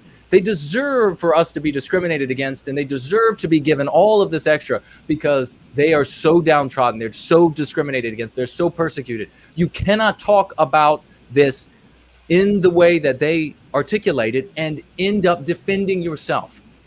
You have to talk about it as per what it is, a victimization of our people in every situation. If you find yourself unable to articulate an anti-white position in a way that it is victimizing us, that's okay. It's going to take practice. You haven't cared about yourself and our people before. It's like the scene in that movie Matrix that we watched last year for Frodi's film festival. The character says, "Why do my eyes hurt?" And then, of course, the brilliant black man who has all the wisdom and is a tough fighter and etc. He then says, "Because you've never used them before." It's a fantastic line, and it's absolutely true when it comes to caring about ourselves, caring about yourself, and the only way to do that is to care about our people. So please, don't imitate your favorite doom documenter or your favorite doom dissector anymore and say, you might as well start saying that you go back to the calling the anti-whites things like the bleeding hearts and these sorts. They just, they're just always caring for everybody else. How ridiculous! They're victimizing our people. So please, sister, continue. And then the final part that I really wanted to hone in on is in section 8, in the middle of about 1,000 pages. It goes into detail about how they're actually going to create a chief diversity officer. So now we have a technology and advancement program that's going to be created by this allocation of money, and then there's going to be a director of that program, but underneath that director there's going to be a chief diversity officer, and it says that the director will appoint the chief diversity officer of the National Science Foundation. So just kind of let that sink in. So we have the National Science Foundation, which is basically completely government funded, completely funded by your tax dollars, because that's where the government gets its money from. And that is actually going to have that organization, the National Science Foundation, is going to have a chief diversity officer. There should be no reason that a chief diversity officer needs to be implemented in the National Science Foundation. Science should not need diversity to operate. Science should be based on who can do it best, who can understand it best, who can explain it best. Those should be the scientists that are working for the National Science Foundation. Those should be the programs that get this money and these grants, and it's not going to be based on that, because they're telling us that they're actually going to implement a chief diversity officer, and it says that the chief diversity officer will be responsible for providing advice on policy, oversight, guidance, and coordination with respect to the matters of the National Science Foundation related to diversity and inclusion. And it says that the director, the chief diversity officer, will have to have significant experience with diversity and inclusion, in particular within the federal government and science community. Something that comes to mind is the recent doctor, the horrible person that we saw who was titled a doctor, who spoke at Yale about how she desired to shoot white people that she didn't like. That would be somebody that could be put in this position, because she is with significant experience in diversity and inclusion, obviously, giving speeches of that nature. And she also has the credentials to be included in the scientific community. So that's the kind of person that will be sitting at that particular position. Wow. Yeah, really you're absolutely right. Let that sink in. A chief translation, folks, chief diversity officer, chief anti-white officer. That's what it is. Do you think a lot of people out there, they wonder, do you think you can be at least as mindful and as concerned for yourself and our people as all of the other races of man? Do you think they would tolerate for a minute something that is a chief anti whatever their race is officer? Do you think they would tolerate that for a minute? Never. It wouldn't matter what you call. You could call it the chief, cuddly snow cup officer, and they wouldn't care. They would say, this discriminates against our people. We're not going to stand for it. And they would talk about it. And what would that mean? Not standing for it. I guess I have to also articulate that. That means that they would indignantly, righteously bring this to their family members, their friends, the communities that they speak with, their Thanksgiving meals. They would not say, well, no religion and politics here at the table. No, they would not tolerate for that for one moment. They would say, hell no, we are not going to tolerate a chief anti whatever their race is officer. And any of the members of their race who said otherwise, that would be the member who would be shouted down. So you can be as good as them. You can care as much as them. They are not, again, the anti-whites, they're not do-gooders, imbeciles. It was said that. I can't believe people picked that up. And I wouldn't be surprised if they got white people to say that again. And here I am, all of these years, 27 years, trying to get people to use anti-white and anti-whiteism. and nothing but uphill. Nothing but I get that I'm a man, a single man, impecunious man, and I can't speak with the power of news agencies and the like. But there should be zero resistance in the communities that are white sympathetic instead of monumental resistance. So having said that, a chief diversity officer, on top of everything, the $110 billion that has to be spent in a way that discriminates against Western kind. Let that sink in. A chief diversity officer, so layers of they're not going to just, and these people will be driving Jaguars around your neighborhood. They'll be living in the nicest houses. They'll be building more wealth with the wealth that they thieve from us. They'll be driving the nicest cars. They'll be getting the best looking mates.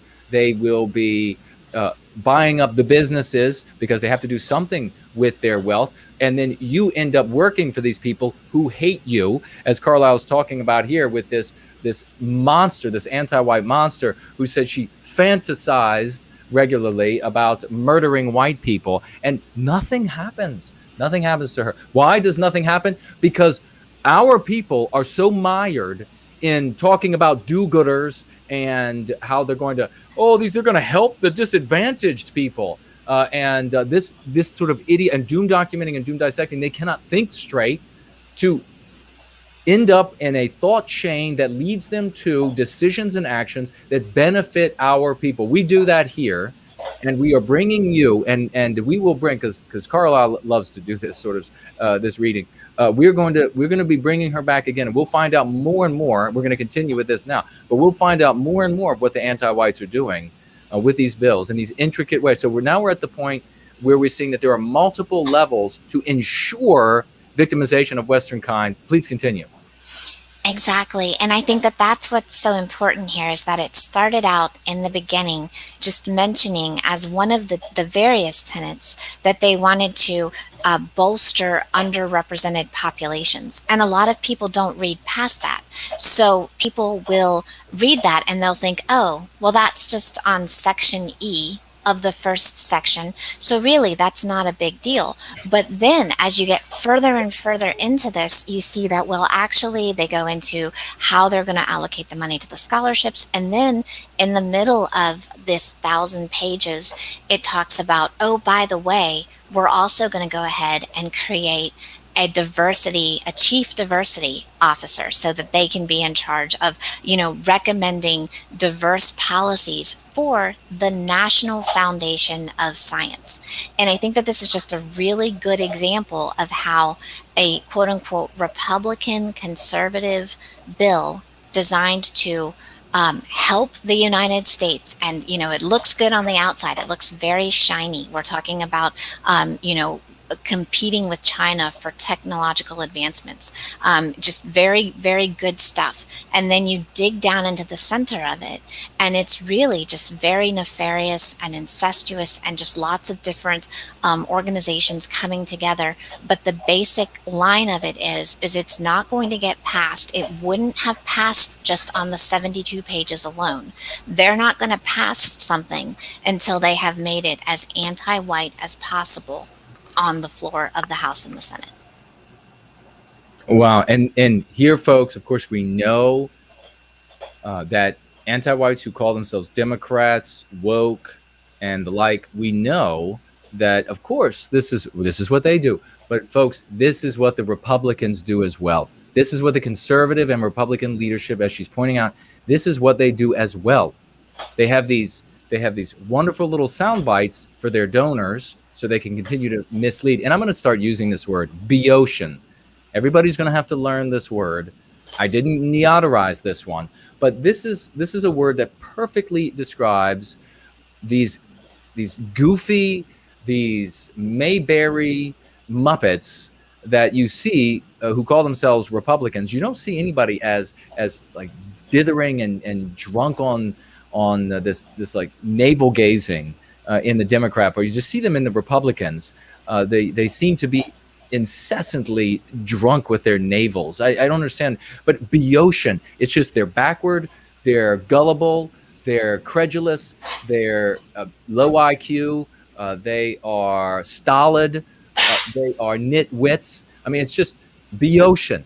Let's put this into our vocabulary because that's who these people are. But then they are self-concerned, self-centered Boeotian Muppets because they are, but they're smart enough, I guess, to say, well, let's make sure we have some of the verbiage here that will go well with our donors, that will go well with all those white people out there who vote for us and keep us at the public trough and in the public eye. When it comes to the money, ladies and gentlemen, if you get elected to Senate or House, you get that paycheck for life. So the paycheck itself is not the thing. It's the connections that enable you to build far more wealth than that. The donors who enable you to be far wealthier than that. The time in the limelight, the prestige that's associated with it. A lot of other things. Carnal delights for many of these sickos of various types. So these people want to remain in office. They do not have your interests at heart at all. They are every bit as anti-white as anybody who calls themselves woke or communist or Marxist or whatever it might be, or Antifa. They're just as anti-white as all of those folks. And you can see with this bill, they're all going to come forward, and they've already voted for it. And this Hawley, is this right? That Hawley himself, Carlisle? Yes, Holly has voted for this bill on the Senate floor. It has actually passed the Senate and will now be examined in the House. But by and large, the Republicans as a whole voted for this. So even knowing what is inside of it, they still went ahead and voted for it. So you really cannot depend on the conservative Republican base to pull out of these bills to really, make a difference with the legislation, because at the end of the day, they will fold to please their donors. They will fold to compromise to get other sponsors for other bills. It's kind of like an I'll sponsor yours if you sponsor mine sort of thing. And so at the end of the day, they really don't care. Like they'll talk a good game, but they're really not worried about it. Wow.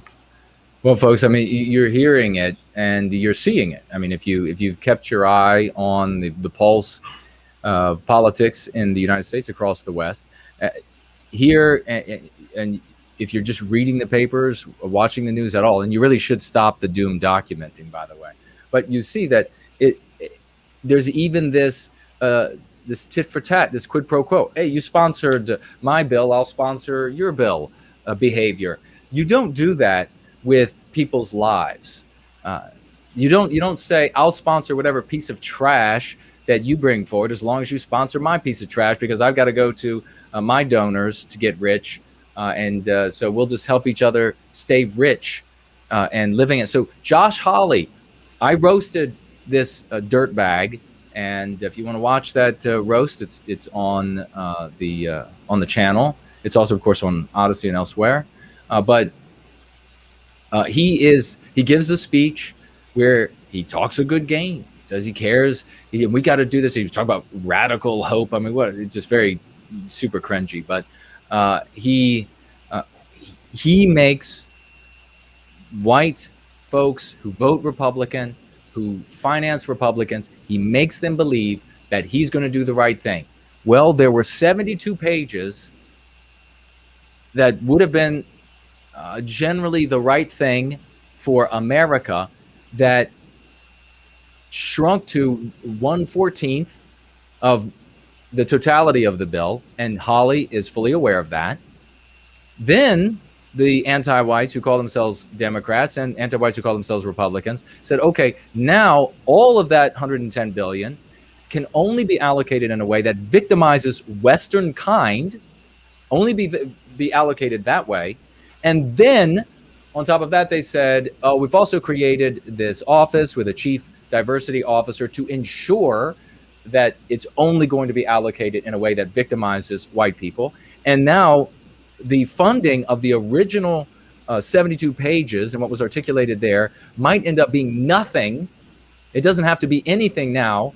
And this great so-called champion of America, who got out there on that speech talking about his radical hope in America's the greatest country ever, voted for that. So if you finance Josh Hawley, you better kick yourself, and you better use time. You pick up the phone, call his office, call Jim Jordan's office, and tell them you are never giving them another dollar. You are never voting for them again. They are anti-white as the day is long. Hawley is as anti-white as Schumer or any of the others. But what's worse is that Hawley is insidious. He's got this goofy bellhop smile on him. Where can I take your bags, sir, madam? I'm gonna do just right with your bags. And then he disappears with your bags and your car and your cell phone and everything else. At least you know when the other anti-whites show up, they're wearing colors and you know who they are. But Hawley and Jordan and the rest, you think that they care about you. They don't care squat. And so you might see in some of these cases, when I was on the Hill, I saw some of these individuals, their big way to get their money from their donors was to say, well, I'll make a protest vote, or I will just not participate in the vote. I will abstain. And that's the way that they get their money, instead of going to the people. And they have had for a long time, long before Trump started using Twitter and the rest, they have had access to the population by way of social media. They could have been going out to the entire population saying, my God, this is what's happening. I can't stop it, but I can tell you all. That is what an honorable man or woman would do. Not one of them doing that. Exactly. So, Exactly. Please. And then just the last thing that I really wanted to read in detail here is the description of what the diversity officer will do. Their overarching view of what this position will do. They will be advising in the establishment of a strategic plan for diverse participation by institutions of higher education, including community colleges, historically Black colleges and universities, tribal colleges or universities, and other minority-serving institutions. Such terms are defined in Section 8A, and individuals. So in other words, not only will they be devising a plan to include these universities and so forth that are basically, leaning towards having these non-white participants and non-white students, but they will also be giving money and funds and a strategic plan to include non-white individuals. So individually speaking, non-whites are going to be able to, at a rate much higher than white people, because it does not mention anything about, majority populations being included. It goes into specifics about what they call the underserved minority populations and individuals being included. And the diversity officer must come up with a strategic plan and present that plan to the director of the National Science Foundation to be approved and then implemented. So again, it's going to be an overarching plan that will start to directly impact people's lives, because these young white men and women who have recently graduated with degrees in science and technology are going to be cheated and overlooked and denied opportunities for those positions purely based on the fact that they are white and not non-white. Wow. Yeah, precisely. Specifically stating other positions will not be white. We will discriminate actively, is what they're saying, against the white race. We will victimize the white race. And just as you said, these people will be graduating with these degrees. They will be struggling with student debt. There are people who are already graduated many years, 10 years ago, struggling still with student debt and because of other anti-white policies. And they are unable to get the job that the time they invested, the education they have, the intelligence they have, the accomplishments that they have, unable to get these roles, and therefore these high-paying jobs. And therefore, what else happens to them in their life? How far does the injury move like waves across the body of water of the population? it is incalculable. It is incalculable. How many of these people end up committing suicide?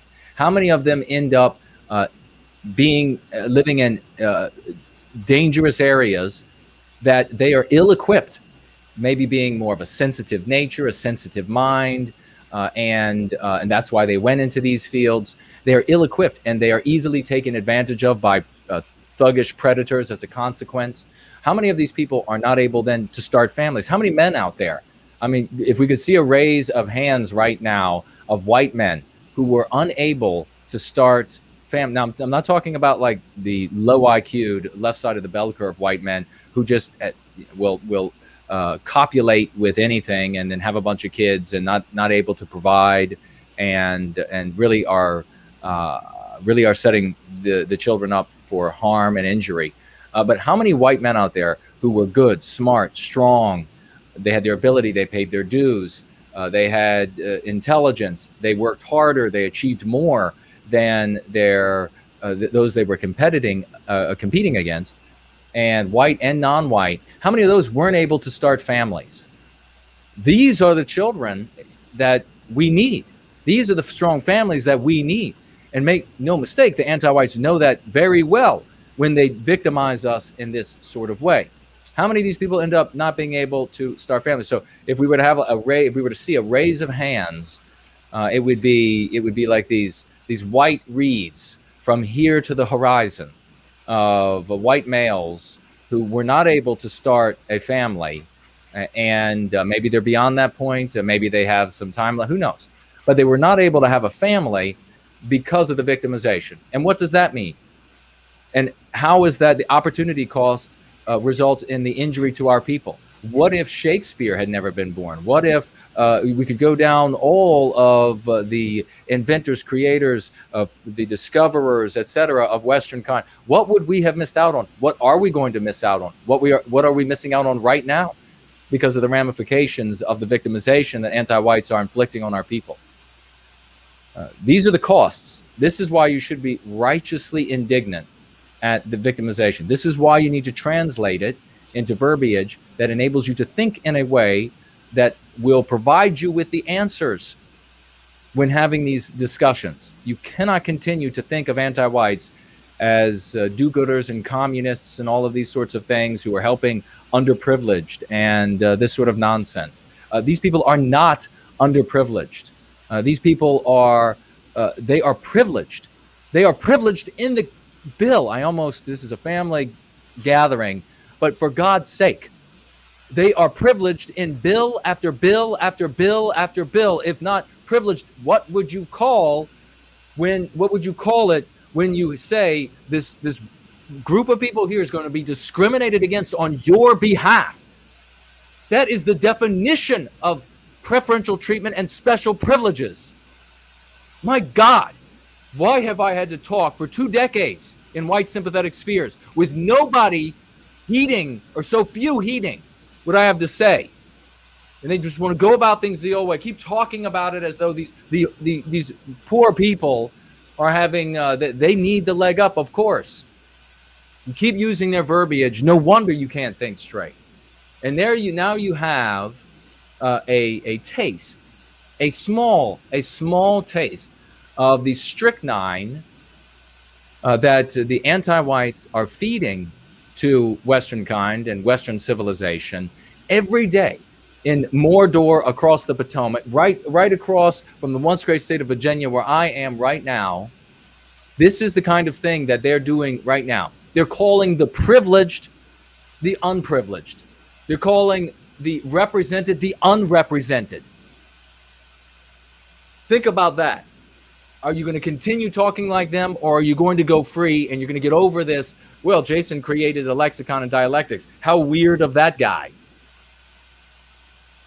It's time to get over it.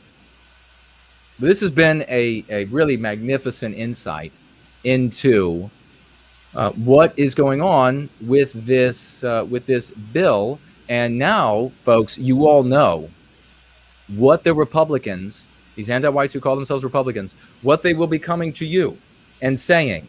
They voted for this. Josh Hawley voted for this, and they're going to say, but listen, I voted for it. Yes, yes. And look at all this wonderful tech stuff it does for the United States. Now you know he is a lying SOB. Now you know it. Now you know that he knows that this money isn't going to be spent on those things. For sure, he knows that this money is going to be spent on the victimization of Western kind and the destruction of the United States of America. He knows it. Let's make sure that he knows it at the ballot box. But what else before we let you go, I know we've had you now for an hour, and I deeply appreciate your time. We'll have you back to talk about these things. But is there anything else you want to say about that bill, or any other, I guess, any other place you're going to allocate money, or speculation about where it's going from here, what might happen to it at the House, and when maybe you think it will finally be written into law by the senile in chief? So what I think is going to happen is it most likely will pass, sadly. But on a broader level, what I think is so important, because I've noticed that there are some people in chat that are concerned about, what do you do next? So you have this knowledge, well, where do you go from here? Well, I think that the most important thing to do with this knowledge is to really understand that it's not going to come, the change that you're looking for isn't going to come externally. You cannot rely on the Josh Hawleys and the Jim Jordans and even the Steve Kings. You can't rely on them to vote in the change that you need. You're going to have to make internal changes in your mindset and really shift your mindset and have traditional families and a traditional mindset. And that's what's going to bring about the long-term changes that need to happen for society to get healthy again. Very well said. Very well said, especially since the entire time we've been talking, I've been talking about what to do, and there are still people in the live chat. What should we do? And does anybody have any ideas? Thank God you said it, because maybe they'll listen to you. They don't listen to me. I know 2 decades of them not listening to me. I guess I'm fine with it at this point. I'm inured to it, but so thank you for saying that, underscoring. Folks, you're going to have to take it into your own hands. Nobody is going to do this for us. Nobody's going to be able, and certainly not one individual or one caucus of individuals are going to be able to do this. There isn't a ring of power that can be stolen or rightfully acquired that you can then wield for the betterment of Western kind and Western civilization. You cannot access these things. The anti-whites have too much power. They control too many nodes. They have too much wealth, and they are far too evil to contend with your Queensberry rules. You are going to have to recapture your destiny in your own mind, in your own heart. You're going to have to withdraw your fealty to these anti-white institutions. You're going to have to go free of the meme pathogens in your subconscious mind. You're going to have to help those around you to do the same. And you're going to have to spread the lexicon and dialectics of Go Free. Why? Because when you use the verbiage of our heroic story, the anti-whites lose every single time. And they cannot help, as we have proven again and again, with both the anti-whites who call themselves Democrats and woke and all of the other garbage and journalism and the rest, all the way up to these Carlin types and content creators and Josh Hawley types in government, anti-whites who call themselves conservatives or middle of the road or Republicans or whatever it might be, anti-white through and through. They cannot contend. You see the meltdowns when they come in contact with the lexicon and dialectics of going free, the practice of going free. This is very real. It's very simple. It's very straightforward. It's palpable.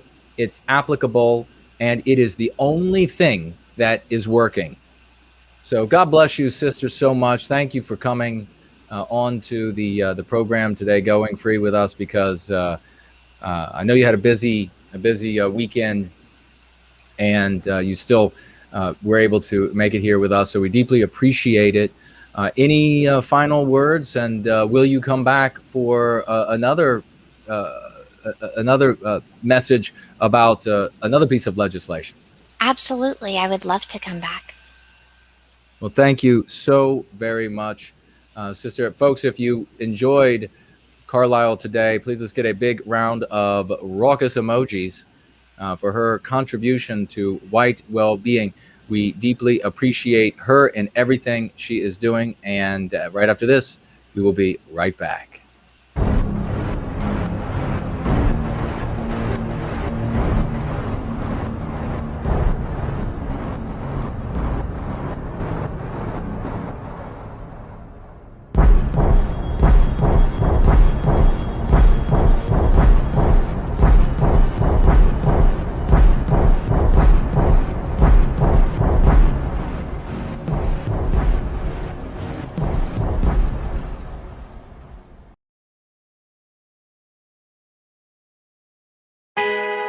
The more pressure you put on us, this community of carbon, you won't get dust, you'll get diamonds. We'll push back, push back, push back. And there will never come a day when we will rest. There will never be a final breath or a final heartbeat. We will not stop until we stand on the mountain's top and we grab that star from the sky, that destiny, and we hold it once again in our hands, in our hands, in our hands.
is time to pick up the pen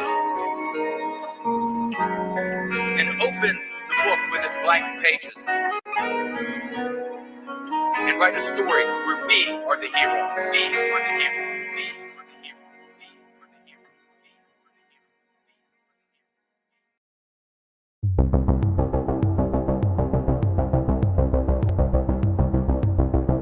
American schools are hotbeds of anti-American brainwashing.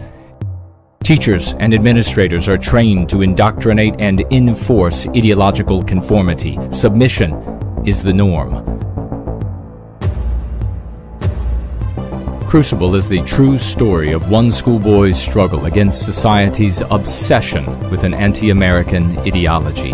This young man refused to surrender to the psychological abuse of his superiors and the violence of his peers.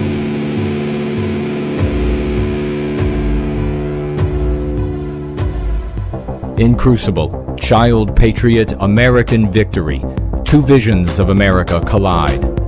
One is left standing.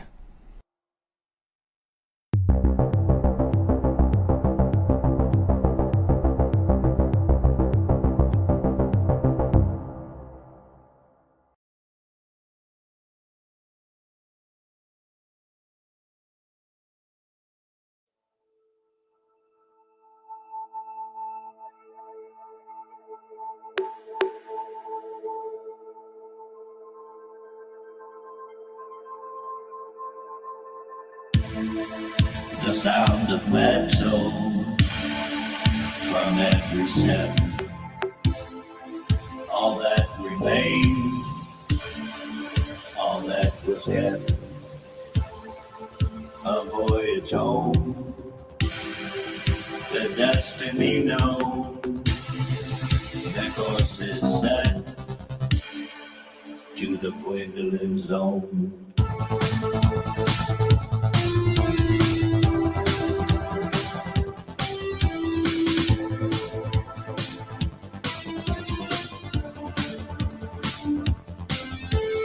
Launch keys turn, the thrusters burn, gravity spurn while the world did turn, falling away as courage was earned.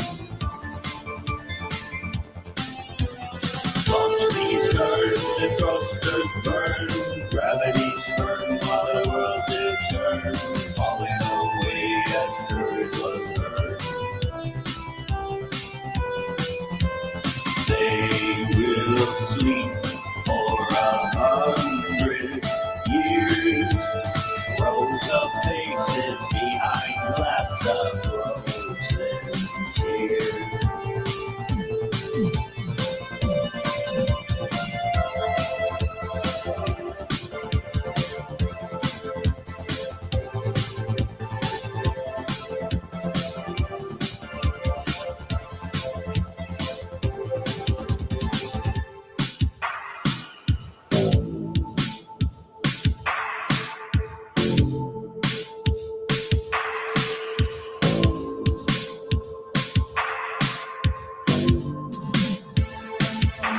The silence is broken, deep sleeping awoken,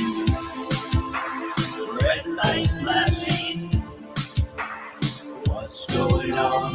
Out they came, the glass was drawn, turn the corner of the corridor, in their sights a greasy man, scurrying off to hide. A flash of brilliance, a plan is laid, which no rat could defend. They drive their prey through his maze until he reaches the end. The bulkhead shuts behind him with the look of fear on his face. With the pull of the lever, his life they sever as he sucked down into space.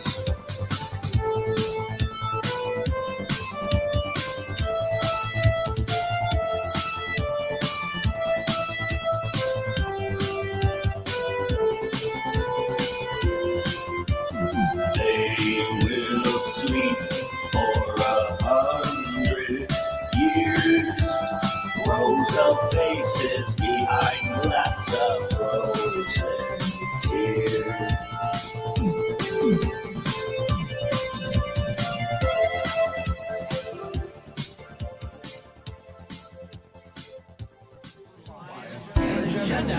Exactly what people think, and this is extremely dangerous to our democracy.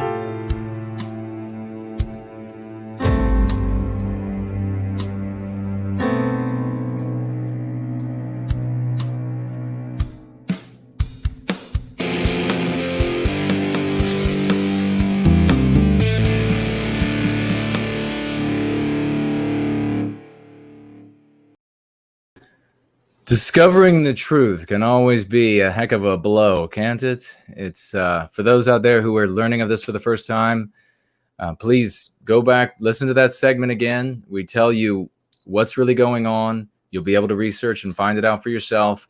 You'll be able to hear from the good folks here, the testimonials to what is working for us, what actually is changing the landscape for us. This is no slight on people who have tried to help Western kind over the years, not at all. And I salute everyone who has endeavored to do right by our people in a way that comports with my morality. I salute every single one. Trying and failing is no slight. And I don't think any less of a person who tries and fails. So there's nothing wrong with a person who tries and fails. Endeavoring to succeed for the good and the well-being, white well-being. That's all that matters. And of course, you have to, when I say that, I'm talking about those who have moralities that comport with my own. So it's no slight on any other individual, and certainly no slight on your past self, on where you were or what you invested your life in. You were trying, and God bless you for that. You now have an opportunity. There's a fork in the road.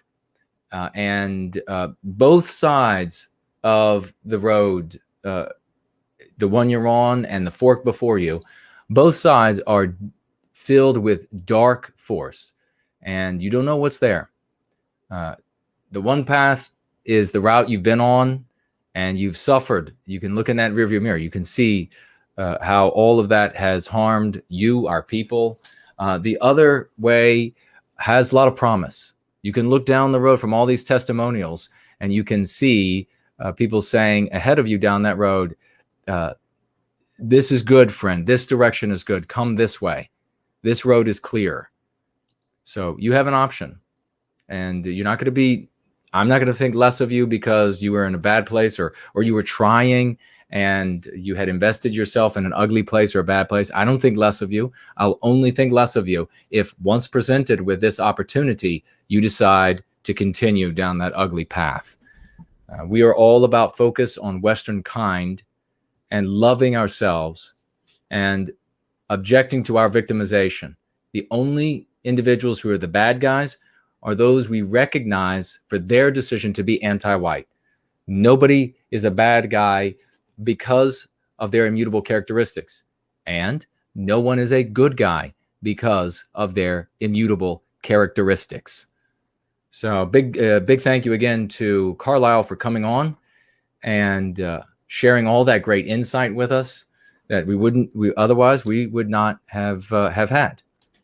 And she is clearly, just like all of you, are folks who are focused on love, the opposition to violence, and protecting Western kind from this victimization and putting an end to anti-whiteism. To put an end to anti-whiteism is to benefit all races of man, all peoples, because anti-whiteism is destroying the West. That is the thing, not communism. Unless you're Boeotian, Muppet, it's not communism, it's not Marxism, it's not woke. It's so you really have to be Boeotian to call the opposition woke, because then they're the woke brigade, and then you are the comatose brigade. I mean, how utterly Boeotian do you have to be? So it's fabulous to be with you all, though. Let me go ahead and jump over here. I assume you all can hear me. Let's go ahead and take a look at Entropy. Evela's Sunglasses was in very early with 3 pounds all the way over across the pond. Thank you so much, good brother. Best wishes from England, he writes. Thank you for everything you do for our people, brother. We are many countries, but we are one people. Amen to that. And you know what? That's the first time I think I've heard it phrased that way. We are many countries, but one people. God bless you. And Well said. Well written, brother. The great Yiz the Eunuch is with us. And what we're going to do here in just a moment, we are going to jump on over to a phone call before he has to go to bed from Baldor. So, Baldor, if you can hear me, get ready for the call. And we're going to do 3 more words. I just remembered, and I saw your message. If you're still around, send me another message, and we will do a quick call with you before you go to bed. Okay, he's ready. All right. We're going to call you in just a moment, brother. So get ready, and we're going to listen. These are more Icelandic translations, ladies and gentlemen. Very exciting. Yiz the Eunuch, financially gifting $10. We had great success in the Twitter engagement with Carlin's crew and a 170,000 sub blue mark or blue check mark. I made a concise 8-minute lexicon tutorial to demonstrate the power, success of the Go Free method. Safe to share on stream. Well, God bless you. So we got a link here, and I will not just this moment. We're going to come back to it. I want to do this before Yiz goes to bed. She is an early riser, and it's not nearly as late for Yiz as it is from Baldor, but she's an early riser, so we want to make sure we get that before bed. Fantastic. We had a great success in the Twitter engagement with Carlin's crew and a 170,000 sub blue check. I made a concise 8-minute lexicon tutorial to demonstrate the power success of Going Free method. Fit and healthy at any age, financially gifting $3. Thank you so much, brother. I've been commenting on White's sympathetic YouTube videos with our verbiage and your website. Is this a good tactic to spread the word to vagues? Thanks. Absolutely. It's absolutely a magnificent tactic. Now, those who are in the White sympathetic sphere who are open about it, explicit about it, they almost assuredly know who I am, what Going Free is, what we all are to some degree. It doesn't hurt terribly to mention it in those communities. Leave their content creators alone, though, because they certainly know who we are, and they have no interest, or otherwise they would demonstrate it. Other communities, conservative communities, MAGA communities, free speech communities, right to self-defense communities, all of these places that you could, they're great places to get to work doing that exact thing. And remember, Fit and Healthy at any age, doing so benefits you personally. Go free of the MPs. TJ writes with $20. Thank you, brother. A late Merry Midsummer to white positive people all over the world. Well, a big Merry Midsummer to you as well, TJ. Magnificent. Thank you so much for that. And the $20 financial gift, brother. Irish Ice, the great champion. The anti-whiteism is so brazen in my home city now that it has become a full-time job protecting myself from being bullied and victimized because I'm inoculated. I see how prevalent anti-whites' evil behavior is and how desperately they want to harm us. He wrote that with $5 financial gift. Thank you for saying that, brother. It is such a disgrace that we have brothers and sisters out there, as Irish Ice is brilliantly pointing out, that they go through their lives in that very city believing that the world is this white villains, just these white evil people controlling everything for their own enrichment and betterment. Everything works to their empowerment and well-being. And they're living their lives like that in cities where it's so anti-white. And that's all the cities. There isn't one white positive city. It's so anti-white that it is everywhere 360, 100% of the time. Amazing what the human animal can make itself believe despite the empirical evidence. Max Anderson with $3. Thank you so much, Max. I think this will end up like the kulaks in Russia, the destruction of the most productive in society. Great guest. Good work, Jason. Max, we're not going to allow that to happen. Go free with us, brother. Be the hero in our story. Use the lexicon of dialectics. We will make it happen. The story will end as we write it, not as the anti-whites write it. Rory is with us. £5 financial gift. Thank you, dear brother. I think you're going to have to fund the Jason Kerner Diversity University of Northern Virginia in order to siphon off some of that $112 billion mentioned in that bill. The name alone should suffice, but make sure that you get the money first. Well said.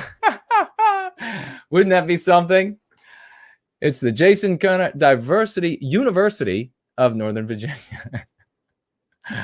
Splendid, brother. Thank you so much for the £5 and those great words. We also have over in the question widget, believe it or not, Erin Hawley is with us. And she writes here, did you get my texts? Jason, can you come over? Josh left. If you're wondering what that's all about, folks, head on over to the roast where nothing is real. It's all jokes. That's what roasts are about. And head on over to the roast about Josh Hawley. Thank you so much, Erin Hawley, for showing up. And in just a moment, we're going to place a phone call to Baldur, who has translated, and I think still working on the lexicon, translating into Icelandic. Very exciting. We have here over on Cash App, Alma Lahar, financially gifting $13.37. He writes, for white well-being, love you, brother. Well, much love in return from the once great state of Virginia. Fantastic. Thank you so much. We have Ace with us, our sweet sister, financially gifting. Get those raucous emojis together, folks. $25 US. Thank you so much, Ace. She writes, you are awesome, Jason. I appreciate your hard work. Well, God, that's very kind of you to say. Thank you so much. That's everyone loves to hear. You are awesome too, Ace. That's wonderful. Who doesn't want to hear that they're awesome? It's when it's for something that you have to work. Like if you're one of these people, very rare, that can memorize everything they see, telling them you are awesome is not really, they've done nothing, right? It just happens naturally.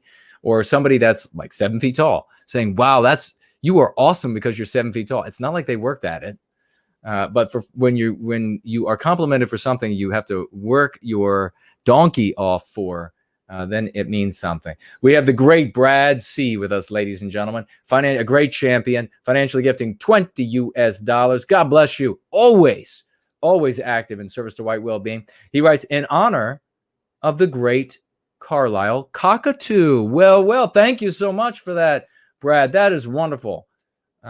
For her time that she gave us, her insight, her knowledge, it was very valuable, and we are able to put it to effective use, productive use for white well-being, which is normally what doesn't happen. She would normally the case, which is not a slight on other content creators. It's just a fact. She shows up to share the information that she has shared here today, and what's it for on those platforms with those content creators? It's for doom documenting. It's for doom dissecting. And everybody comes away feeling worse. Some of them come away thinking, wow, I'm going to have the best, worst story tomorrow. Do not do that. That's not what we do.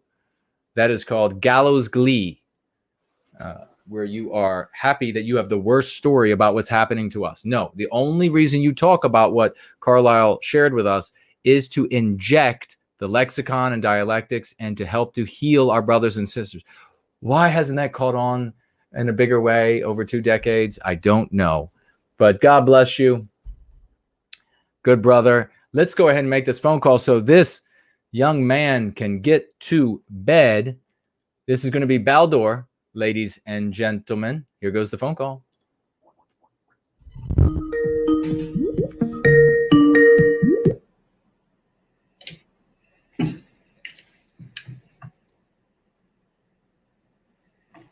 I can hear you. Okay, hi. Hey, brother. How are you doing? I know it's bedtime, so let me grab the document so we can put that up on the screen and folks can see. There it is. Now, folks, we did the first 3 week before last. Was it week before last? Yeah. Okay. So week before last on Going Free, we did the first 3, and we're going to try from now on. It's going to be the one call. Because of what this Baldur, this great champion, has done. It's going to be the one call that comes earlier in going free so that he can get to bed. And the sun is long set there. So we're going to do the next three in the list here of his translation. And we have here anti-white. Now, and this is the adjective of anti-white when it's used as an adjective. And I guess, could you please maybe first pronounce it and nice and slow for slow people like me, and then tell us how you began the process of coming to the right word for anti-white in Icelandic. Okay. So it's andhvítur. Okay, one more time. Andhvítur. Fabulous. And now, please, how did you come to the translation for this word? This is just a direct translation. Anti is and white, hvítur. Okay, so that's fascinating. So in Icelandic, it works just like English. The anti and the word white representing our people, Western kind, Westman. So the average Icelandic person is going to hear this translation and they're immediately going to know, I get it. That makes sense. Yep. Wow. That's I exciting. have seen andhvítur being thrown around by white sympathetics. However, to my knowledge, I am the only one who is using andhvítingi, which is the next one, the noun. Okay, fabulous. Please pronounce that one more time and then tell us the story behind that. Andhvítingi. Hvítingi. Okay. So I was going through the dictionary and I actually just stumbled across hvítingi. I thought that it had been memory hold or something, but apparently not, or a lousy attempt at it or something. But there is svertingi, which means black, a noun for blacks, svertingi, svertingjar. But I've never heard anyone say hvítingi. It's not like mainstream. You don't ever talk about hvítingjar. Perhaps because Iceland is 98% white or something, but at the moment. But yeah, I came across hvítingi and just used it.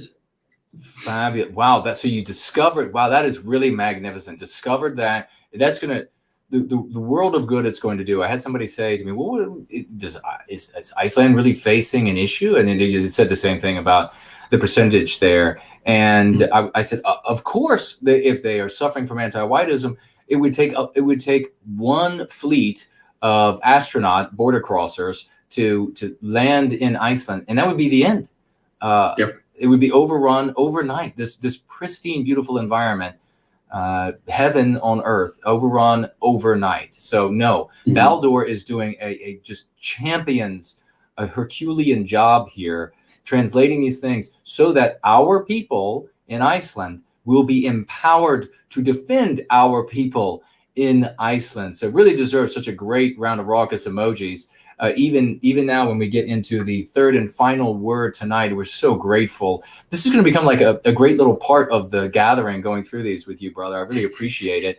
Right, way after bedtime, and sounds like me. I don't know. It sounds like me staying up. So what we have here are the anti-white lenses.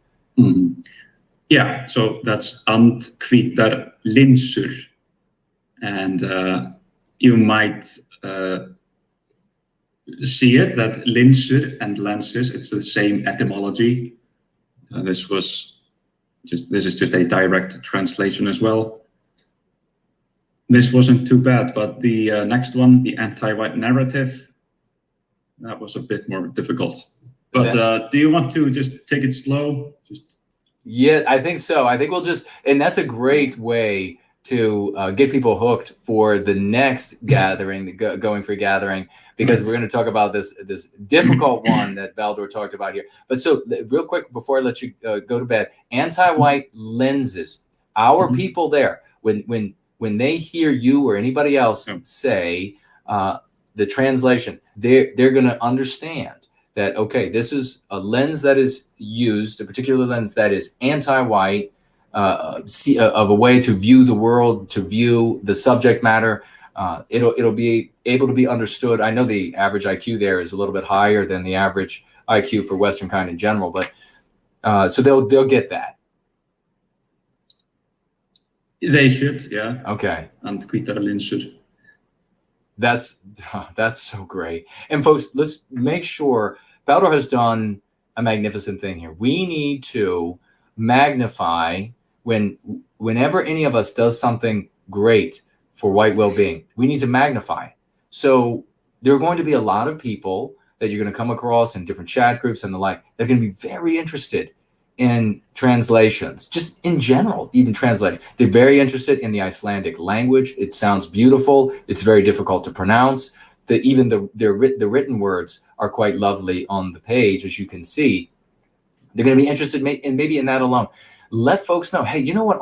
On the Going Free gatherings, there's this great guy from Iceland who has made these translations into Icelandic of the lexicon, and they talk about every Going Free show. He pronounces the words nice and slow for you. You can see it spelled the way he spells it, and you can hear about how he came to the translations. And even more exciting, next week, he's got a really challenging one, anti-white narrative, that he's going to be talking about that we're really looking forward to. So please, everybody, give Baldur a huge round of raucous emojis. Brother, thank you again, bottom of my heart, so very much for standing shoulder to shoulder with me.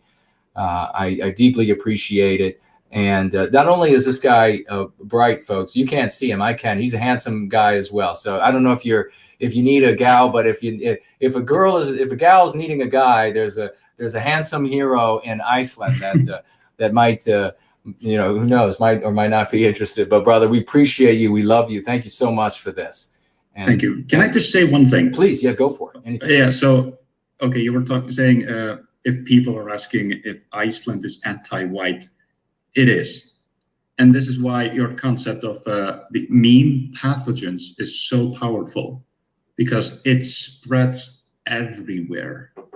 We are this isolated island in the North Atlantic Ocean, and we are very anti-white, unfortunately. There is anti-whiteism everywhere in the media, academia, entertainment, advertising, everywhere. And I am noticing more and more anti-whiteism everywhere I go. Mm. And so, yes, the Going Free is definitely needed here. And so that was the main reason why I decided to translate the Going Free lexicon. That is fantastic. Thank you so much for saying that and speaking to that question. It's remarkable to me that really anybody would think that there's anywhere in the West where anti-whiteism isn't prevalent, especially with the power of the United States exerting its influence on everything around the West and it being as anti-white as it can be.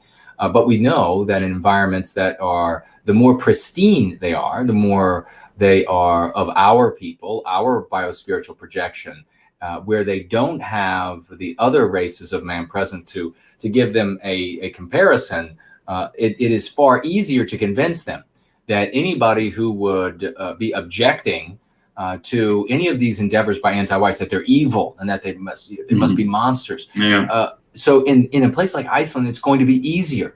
And if anything, if we had been able to get to countries before anti-whiteism had reached them, so this takes the point one step further. If, for example, let's just say in a parallel universe, Iceland was not anti-white, well, that would be the place that we would want to get Going Free even quicker, because we would want to inoculate our brothers and sisters there so that this couldn't happen there. If Iceland was inoculated when anti-whiteism showed up, Baldur would not be saying right now how anti-white Iceland is. He'd be saying, we repelled it. You can't go into a conference room, or you can't make a commercial to be sold here, or you can't, a government policy or whatever that's anti-white in the least, because everybody will immediately start screaming anti-white, anti-whiteism at the person doing it. So all the more reason. But God bless you. Thank you for being the hero. He's the of our Icelanders who participate. Baldur is absolutely at the very top, maybe the tip top of our champions. God bless you, brother. Thank you so much, and we will talk with you again next week. All right? Yeah, we will. One more thing. Yes. Yeah. The volcano. Oh, it's called Fagradalsfjall. say that again. Fagradalsfjall. Wow. Okay. Oh boy. Well, see, folks, that was, I asked last week the name of the volcano, and it was a very new volcano, and I guess maybe the word wasn't yet the name quite named yet, and now here's the name, and there is no way under God's blue sky that I'm going to be able to pronounce. But thank God, that's why we have Baldur with us, ladies and gentlemen. But brother, have a great rest, and we will talk to you next Sunday. Thank you. All right. Bye-bye. Promethean Hails. Promethean Hails. Wow. How magnificent that we have such champs all over the world. Let me do this and that, and we will keep rolling. The name of that volcano, I'm pretty sure I would bite my tongue off if I tried to pronounce it. Let me swivel this back around, but let me just get a dash of this and that. And we don't need to see that. A grown man crying, having bitten his tongue off. Not a pretty picture. Not a pretty. I did bite the end of it off playing football. We're going to be taking calls, though, in a minute. I'm going to get through this really quickly. We want to give a little bit more time to calls. This week, we want to do that regularly from now on.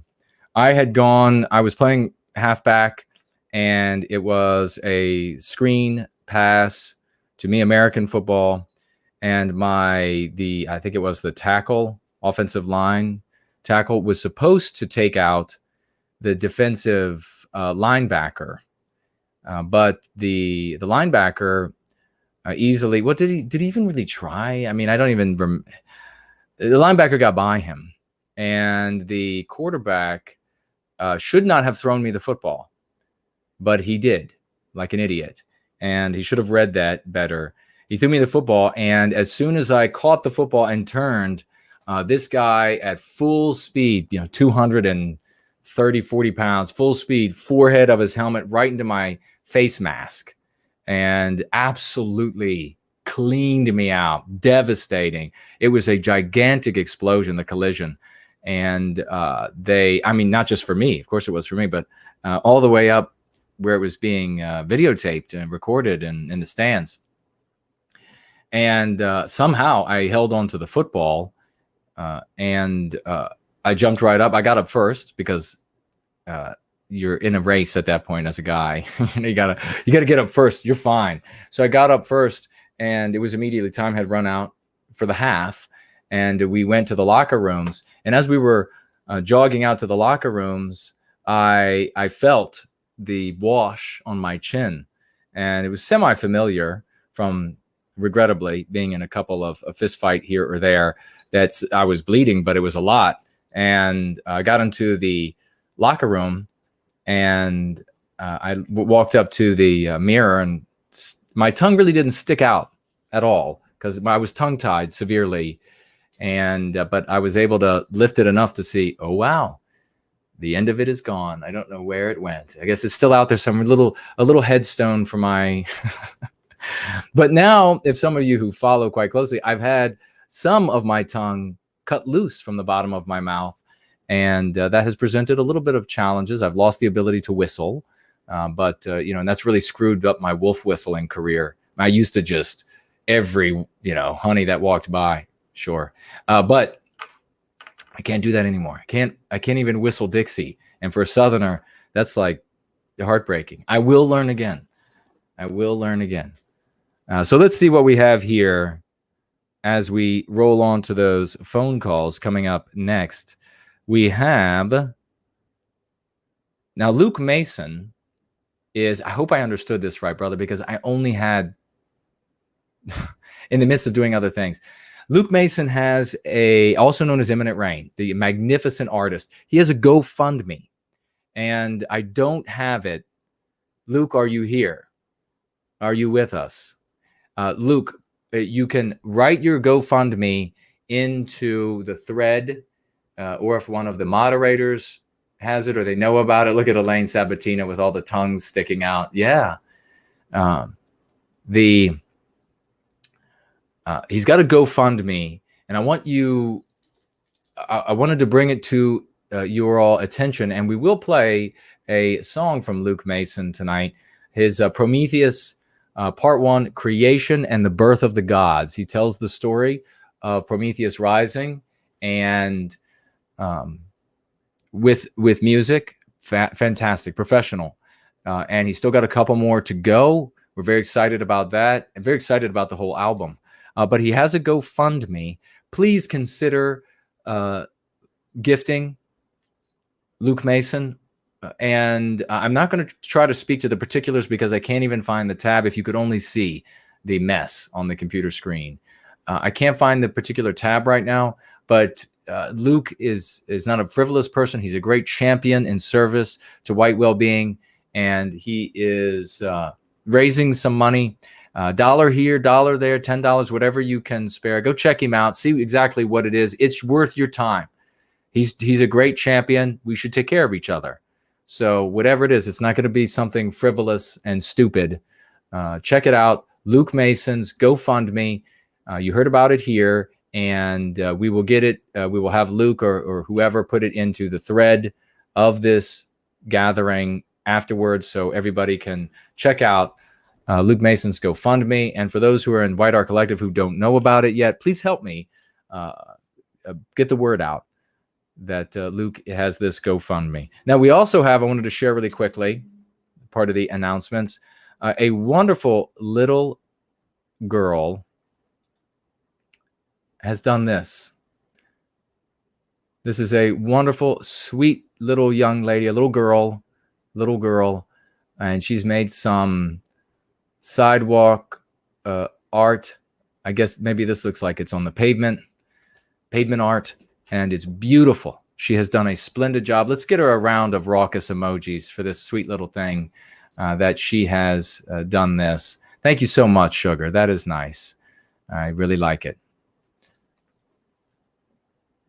I wanted to share, and we have more and more of these wonderful children out there who are going free. Think about how strong they're going to be. Think about what great people they're going to end up being in this world. Thank you all for celebrating that little girl and her great. Maybe she's going to be a great. I think she's a good musician already, and so maybe she's going to end up being a great musician. But maybe just artistic in general. It's wonderful, wasn't it? So God bless you. Now, what else do we have here? For our community share, we have a community member, Watch Rider Studios. And does he still have, is this still his YouTube? Does anybody know? It is a YouTube. And boy, that's kind of a mess. So what is that?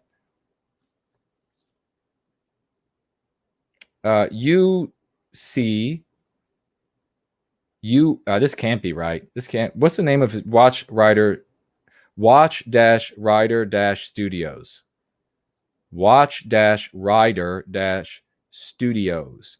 So if we can find out his link on YouTube, if we could share that, that would be marvelous. He's one of our content creators who is going free. I see the great Roy Danton. Great to see you, brother. Patrick of Southtown is with us. Feel No Weight is with us as well. John, great to see you. White Calling is with us. Wonderful to see you, brother.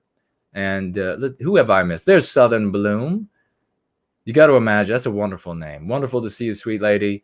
Imagine such a what a Southern Bloom would look like. That would be stunning.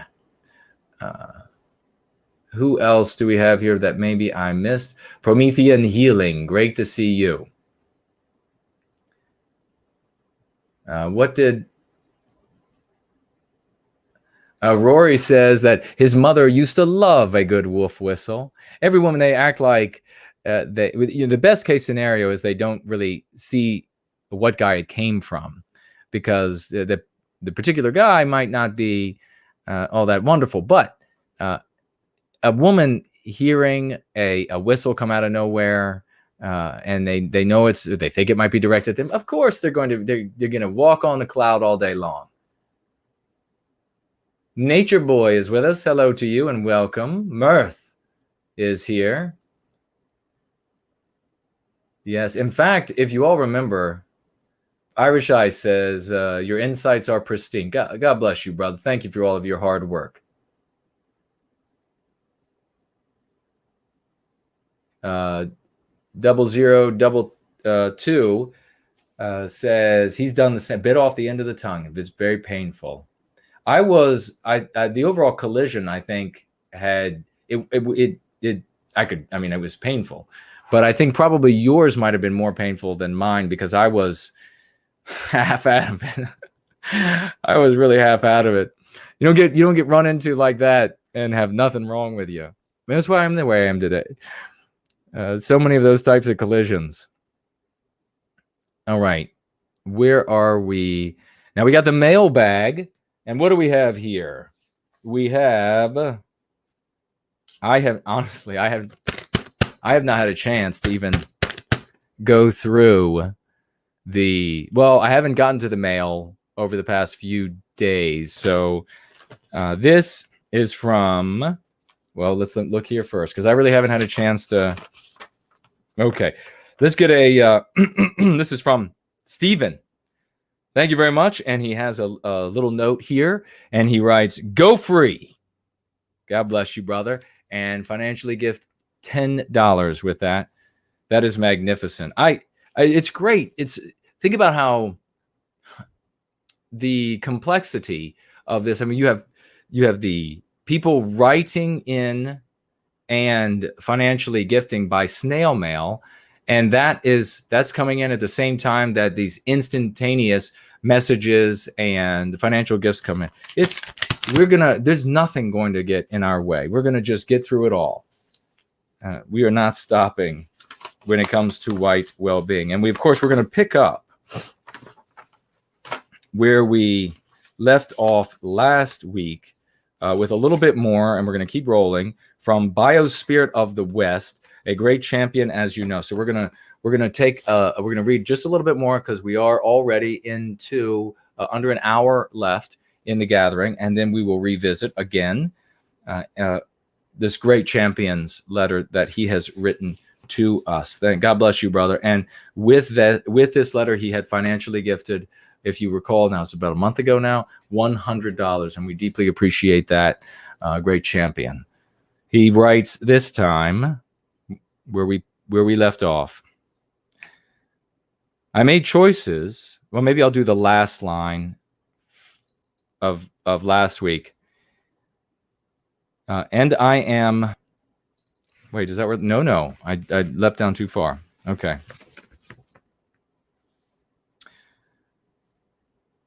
And that was it. But it left me with my mouth open and feeling very silly, because that spoke right to me. This is about the time I started rearranging my priorities in life.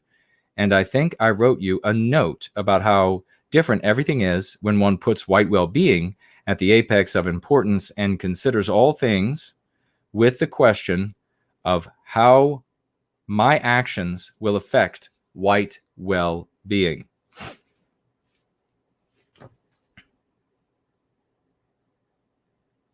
Now, he started off, to catch you up, if you didn't, you can go back and listen to the mailbag segment of last week. But he's talking about how I was on with Jared George, and we were both marveling at how any person would make their sexual desire their identity. We all have what we find attractive. And but the anti-whites have usurped this and really sullied and vitiated a great many people by saying that attraction, that's just part of your life. That's just a. It's not like it's insignificant, but it is only a part of your existence. It's not meant to be the focal point of your existence.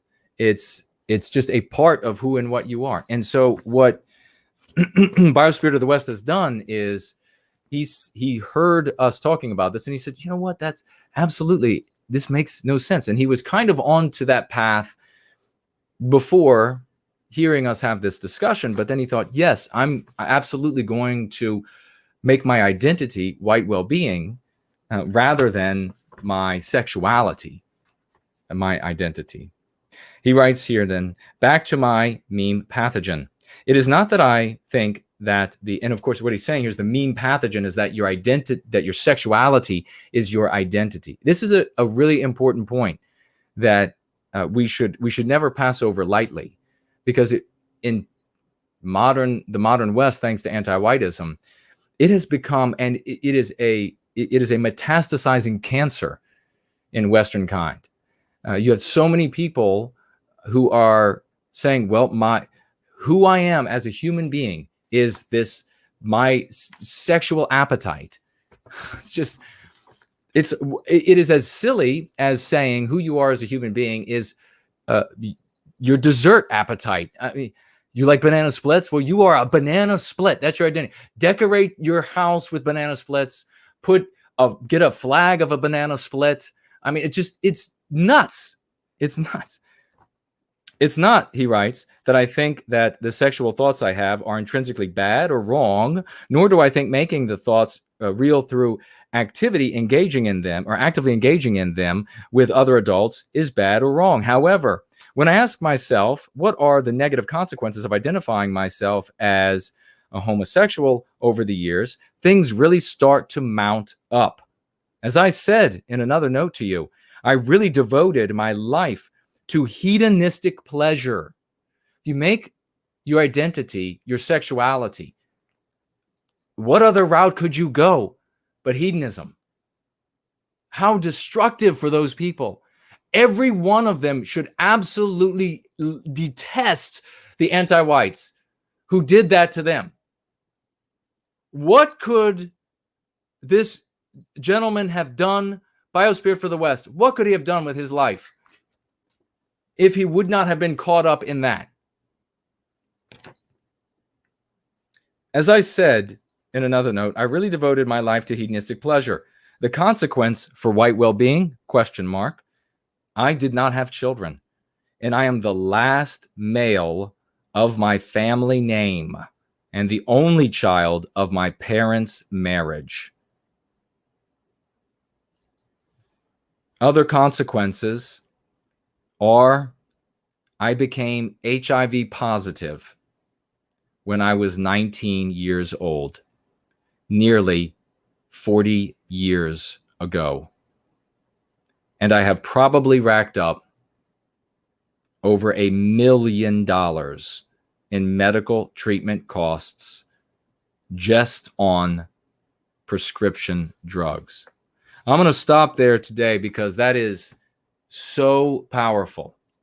That is so powerful that as a consequence of the hedonism, that was the only path he could live, because he was told from every part of society that the only sound moral thing to do is to make your identity this part of your life and nothing more. Now, once we're adults, we have agency and we are responsible to a greater or lesser degree for those decisions, always to some degree for those decisions. But what if Biospirit of the West had been hearing something completely? What if he had been hearing Go Free instead? That you can dedicate your life to white well-being. How many individuals in our past who may have, it may not be necessarily, or maybe it was, who knows? Their appetite, carnal appetite, food, sexuality, whatever it might be, that ended up, instead of it becoming this focal point of their life, whatever it was, ended up being transmuted into something truly glorious that made their lives really worth living and amazing, and then benefited everyone who came in contact with them. These are the costs of anti-whiteism. So God bless you, brother. And let's keep rolling quickly here and see. I'm going to go to Avatar for a moment, turn the AC back on, because as you know, we are in the once great state of Virginia, and it is summer, ladies and gentlemen. And summer means it is terribly, terribly warm. Let's jump over to your comments, and we'll get to your calls. Okay, because it's already 45 minutes left. We have Patriot 14 says, I really liked what you did to deal with Karlin Borsenko figure. It has really been impacting the conversation in a positive way. Your use of language is very effective. We must spread it far and wide, and we need to get as many people as possible using it. Patriot 14, thank you so very much for the testimonial and the admonition. Sneezana says, seeing Jason all fired up is great. We need angry, rational, white positive men who are willing to lead. Great work, Jason. Thank you for saying that, Sneezana. I get these people who say, this guy's this no white guilt guy, he's always gets so fired up. I don't always, but he always gets so fired up. And was of course it's sick that it's defective that you would say, well, why would this guy get fired up over white children or elderly and the sick and the infirm and just average white people? Why would he get fired up over them being victimized by anti-whites? Well, why are you not? Why are you not getting? Why do you not take this seriously? People say, well, you're taking it too seriously. Why do you not take it seriously? We tell ample jokes. We have fun all the time. We do more joking and play music and indulge more arts than anywhere else. But there's a place for seriousness when we're being stomped out of existence, for God's sake. And for those people who say, well, why does he get all so fired up? The majority of those people who make that criticism then go to show you some black and white footage of speakers fired up. Fools. Mike says here, just subscribed as well. Actions speak louder. The actions I have seen are anti-white. Full freaking stop. Now, he was talking about coming over from Karlin Borsenko's channel, which a ton of people did. She lost well over 1,000. This is from interaction. This is from interaction with the lexicon and dialects. I wasn't even on the show with her. She spoke the lexicon. She used it because there was nowhere else she could go in order to deal with us. This is figured out, folks. Stop looking elsewhere. She lost over 1,000 subs, and I didn't climb that many, but I would be willing to bet probably nearly that many. There's no reason to think that anti-whites at YouTube aren't saying, well, for every 5 that sub to him, raise the count 1. No reason to think that. Now, just ask yourself, what if she had actually come into contact with some ant-nats, and she had gone on there and said, folks, we can't say this is wrong. It's evil to say that it's all about this group, because it's not all about them. Let me show you the people who aren't in that group. She would not have lost well over 1,000 normal, rational, ordinary, productive members of the white population. Tons of people have gone to her channel because of these breaking news items she had, like Coca-Cola telling everybody to be less white. Tons and tons of these folks. Well over 1,000 because of the interaction, the intersection with our lexicon of going free to discuss us at all. They ended up coming over, and I've had these people just one after the other writing me saying so. Kim says, okay, I thought Karlin was a smart cookie, but now I'm here. I unsubscribed after months of following her. I thought I was a white conservative lesbian. I'm confused about the conservative part now after watching some of your videos. I look forward to learning more. Well, Kim, you're in the right place. Make your identity white well-being. Helping to put an end to anti-whiteism is going to benefit every single person. The conservatives, now, regular conservative people are probably what they say. But when it comes to content creators, leaders, and that sort of thing, they're anti-whites who call themselves conservatives. Egg Salts writes, glad I found this from that crazy female dog's stream. I've been wondering if others are catching on to what's happening. Rock on. More individuals, testimonials of folks coming away from the conservatives leadership who are anti-white to something that's real. No one would have gone over to Aunt Nat Nitwittery. No one. Miss Manners writes, Carlin came up in my feed. Listening to her anti-conservative whine was excruciating. So I unsubscribed from her harping drivel stream and subscribed to yours. Folks, I'm only sharing a few of these testimonials that are on the threads of my videos. I've received far more of these testimonials, email, direct message, and the like. Oz writes here, who else unsubbed from Carlin and came here to listen to some sense? Dermangus wrote in response to Oz, who had done so and asked others, writes, unsubbed from her 2 days ago. I seldom listen to her, but I couldn't ignore it now. So he's over here now and no doubt subbed. Fall River says me with an exclamation point answering Oz and a smile face. And Dur says, I found you about this. I found out about you through this debate. New subscriber from Germany. I knew she was a chameleon. Talking about, of course, Carlin. Rune says, just ordered Going Free, Crucible, and Born Guilty. Very persuasive. That new sales associate you hired, I think her name was Carolyn, or Carlin, rather. I'm sorry. I think her name was Carlin. So she was that new sales associate, Carlet Borsenko, really helping to get Going Free, Crucible, and Born Guilty into the hands of Rune. Thank you so very much for that testimonial. Bulldog, let's see. Well, Bulldog, I might have to, get to your message next. Yeah, because we're running out of time quickly.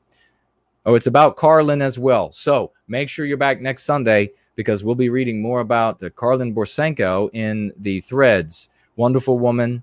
And don't vex this woman. Don't bother her. Don't harass her.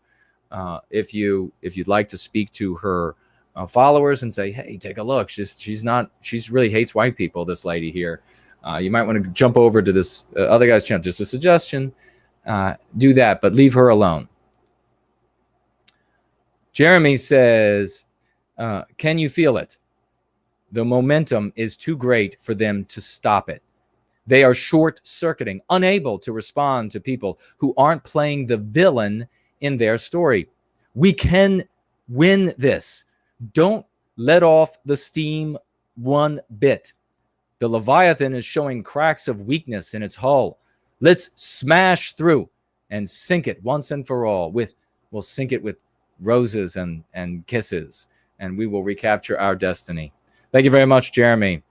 Frank O'Shea says, Dear Carlin, thank you for giving Jason a larger platform.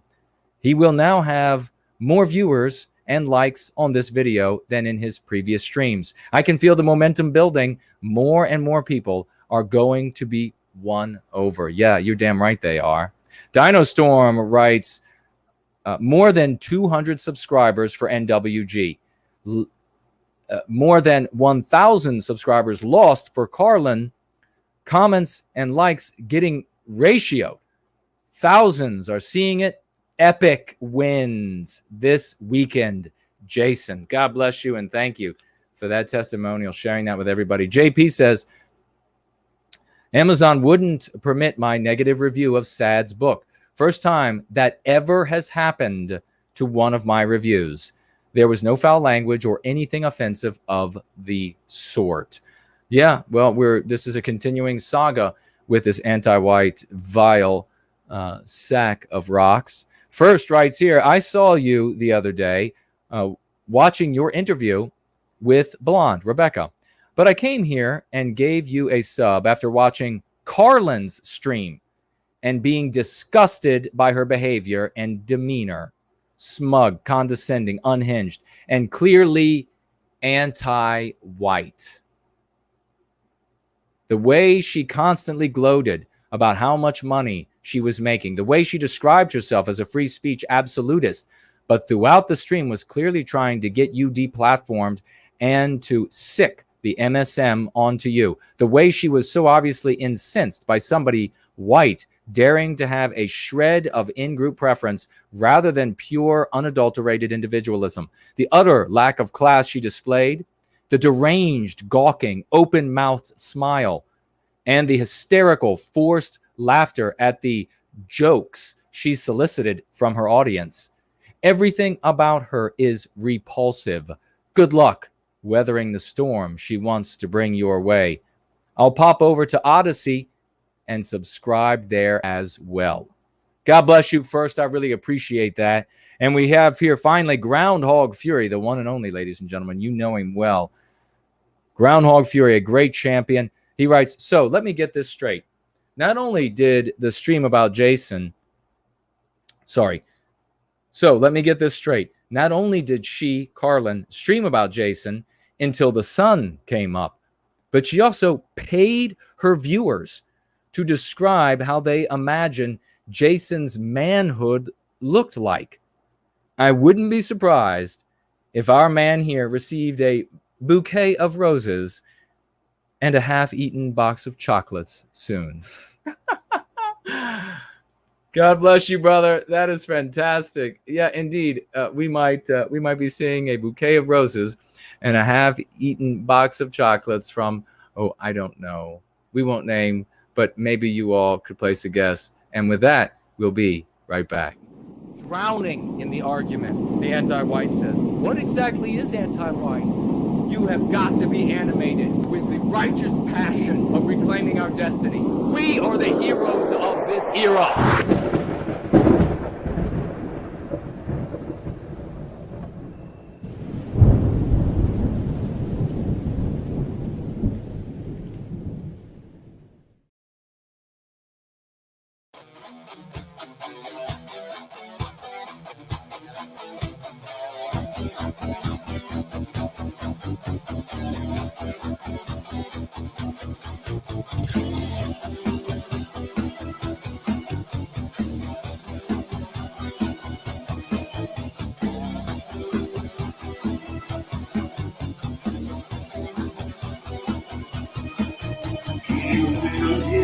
Into being before the dawn of time. Watch the birds of lesser gods, fragile and sublime. He stood by as they took his clay and marred what he had made. Observe them in their apathy, languid and dismayed. Yet he called them into the light. He who lives the sacred fire and for the cosmic flame shone brighter than the highest rock and humble his ways. Prometheus, the gracious rightful owner of the throne, he freely shared the glory that was due to him alone.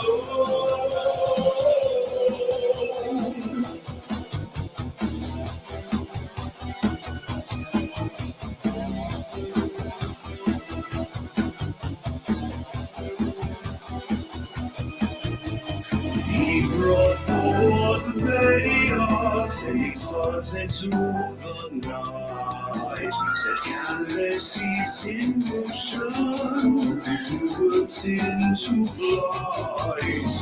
Gods here love to fill the world with their own designs, and we're about correcting all the forms that have maligned. Illuminated, heal of the mother's own. With the sacred fire and flow, the cosmic flame shone brighter than the highest star, yet humble his ways. Prometheus, the gracious rightful owner of the throne, he freely shared the glory that was due to him alone. Was made the gods were given galaxies to roam.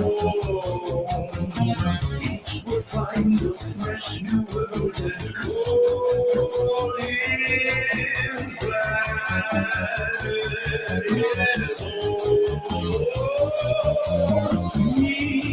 Eagles pursued him, seeking blessings from their Lord. His kingdoms were defiled by fear of trembling wolves. Elsewhere's whooshing sword, dissension rise among his brothers. He instituted rule and set himself above the other. One by one, the gods all swore allegiance and kissed his ring. Even Lord Prometheus, the upstart, as his king.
The sacred fire for the cosmic clay, shone brighter than the highest star, yet humble its ways. Prometheus, the gracious rightful owner of the throne, he freely shared the glory that was due to him alone.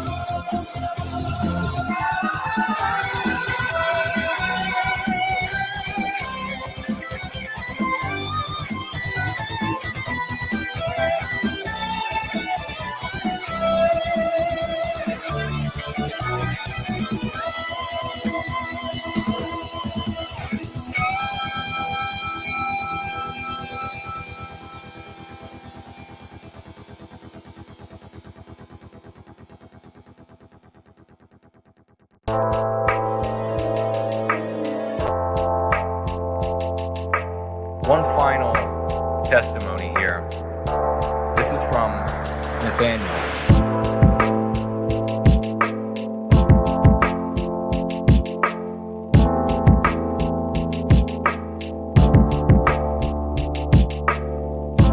I just found this, and it speaks to me on a lot of levels.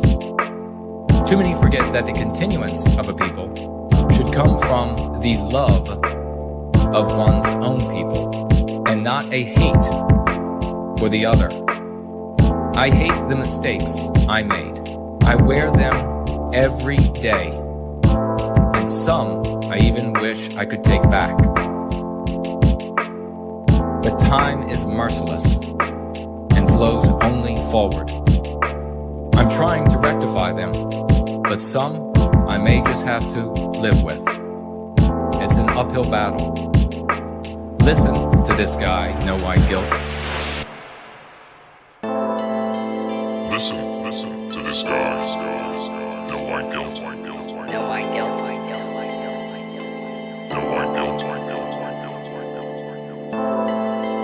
Listen to this guy. No white guilt. No white guilt. No white guilt. Everything from being a man to encouraging your kin to face tattoos to how you identify yourself and your beliefs to discerning your motivations for why you want to see the children of the West survive.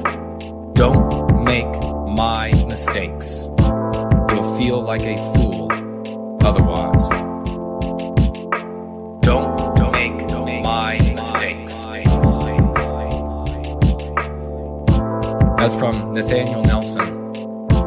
A warning to him about the warnings that he wished he had somebody share with him.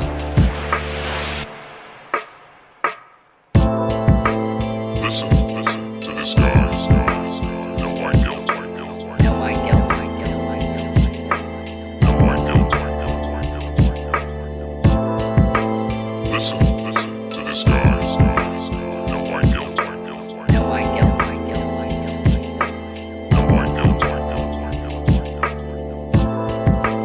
Listen to this guy. No white guilt. No white guilt. No white guilt. Listen to this guy. No white guilt. No white guilt.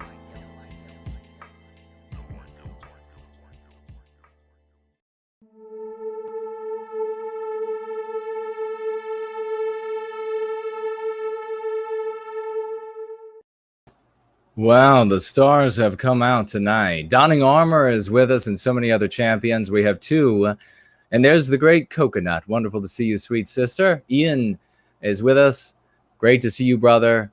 We have two that are lined up for calls tonight. The first is Mr. V. And then we have Zach on the line next. We're going to have some quick calls. And then we'll continue to improve about the call segment of our gatherings on the call segment of our let's get a raucous round of emojis going, ladies and gentlemen, for the one and only a man who is new, as far as I know, to White Well-Being, but making one hell of a splash. Patrick of Southtown, financially gifting 100 US dollars. Magnificent champion. Thank you so much, dear brother. And he writes, thank you for everything that you do, Jason. God bless you, brother. Little white heart emoji. Promethean hails. 100 US dollars from that champion, and we really appreciate that. Let me go ahead and make the call right now. And what a perfect night for such a financial gift after having Carlisle on and learning so much of what's going on in reality, and then how to actually deal with it.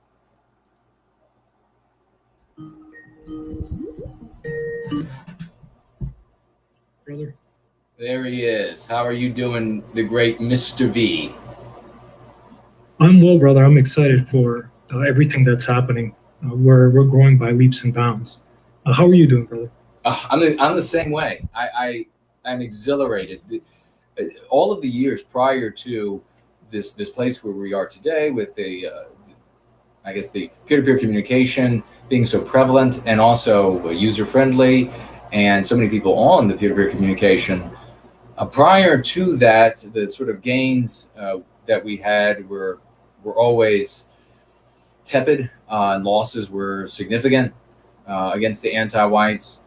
Wasn't able to communicate this message in a way nearly as widespread as we're able to do now, and would not have reached all you wonderful people. In part because not because of a lack of my efforts or I guess being creative enough on how to get the message to folks, but because of the incessant headwind and from people in the white sympathetic sphere, and even, I mean, compared to the anti-whites, if you juxtaposition the two, the anti-whites were far less effective against me than the. I mean, I guess generally on a macro level, I couldn't get on television, and I couldn't get on the radio, that sort of thing. But in the networks of these groups, it was not the anti-whites that was preventing it, but the white sympathetics who are open about their sympathy, and also, I guess, very cognizant of a new argument, a new individual, or whatever that might take something away from what they're really after, and their self-aggrandizement, their wealth. But I'm elated. It's of course there are still setbacks, but I'm elated because we have had so many true champions show up who really care about our people, rather than looking smart at conferences, dressing the best. You should have seen, brother, for a while, and I'm going to toss it over to you, and the floor can be yours. This, for a while, in the white sympathetic spheres, there was this trend of guys who were doing these crazy things with their ties. Instead of tying one of the handful of normal knots, they got into, it was like this, the beautiful ones from these studies with the mice, they were preening themselves. And I thought, what are you doing? Why do you come? Why do you care about white well-being? Why do you show up to these conferences to look as pretty? There's nothing wrong. You should look well-groomed and, your Sunday best, as we like to say across the West. But this was like a fashion show, and it went on for a couple of years. I had no idea what these people were doing, but they certainly weren't concerned with white well-being. I don't think that sort of thing would happen at our get-togethers. We would be serious people, adults, who would look their best, cleaned up, and yet we would be getting together with love for our people and real, genuine, productive programs to get from here to there. But one of the individuals, folks, that is doing something that is so unnatural for our people, it's just hard to even comprehend in some ways, is the great Mr. V here, because he has seen an attack by an anti-white on yours truly. This individual has the power to reach far more folks than I do, and he's lying about me and the creation of Going Free, and he's using his intelligence and his community, and also anti-whites of other races, to magnify him and to enrich him and to saddle our people. The true thing here that's happening is that they're saddling our people with this noxious anti-whiteism by way of abstractionism, and so focused elsewhere rather than on our people. And all of the other races of man, they come to each other's defense like this.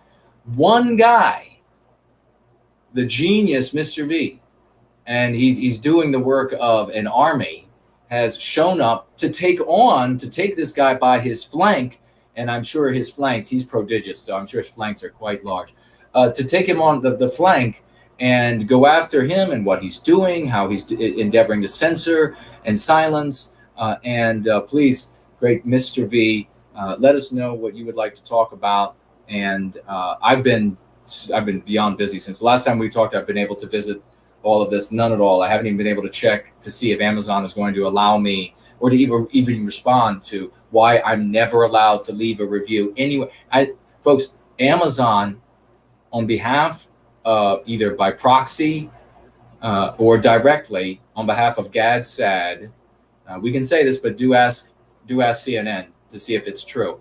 But I wrote a review on his for his book, which I bought from Amazon. A legitimate review, was not filled. We had someone else who had their review removed.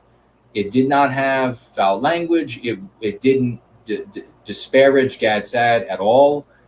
I just pointed out that I found the book wanting, and I talked about my creation of thought diseases and when that was done. And not only did they take my review down twice, but the second time they banned me forever from making reviews. So this is how the anti-whites stick together. Mr. V, the floor is yours.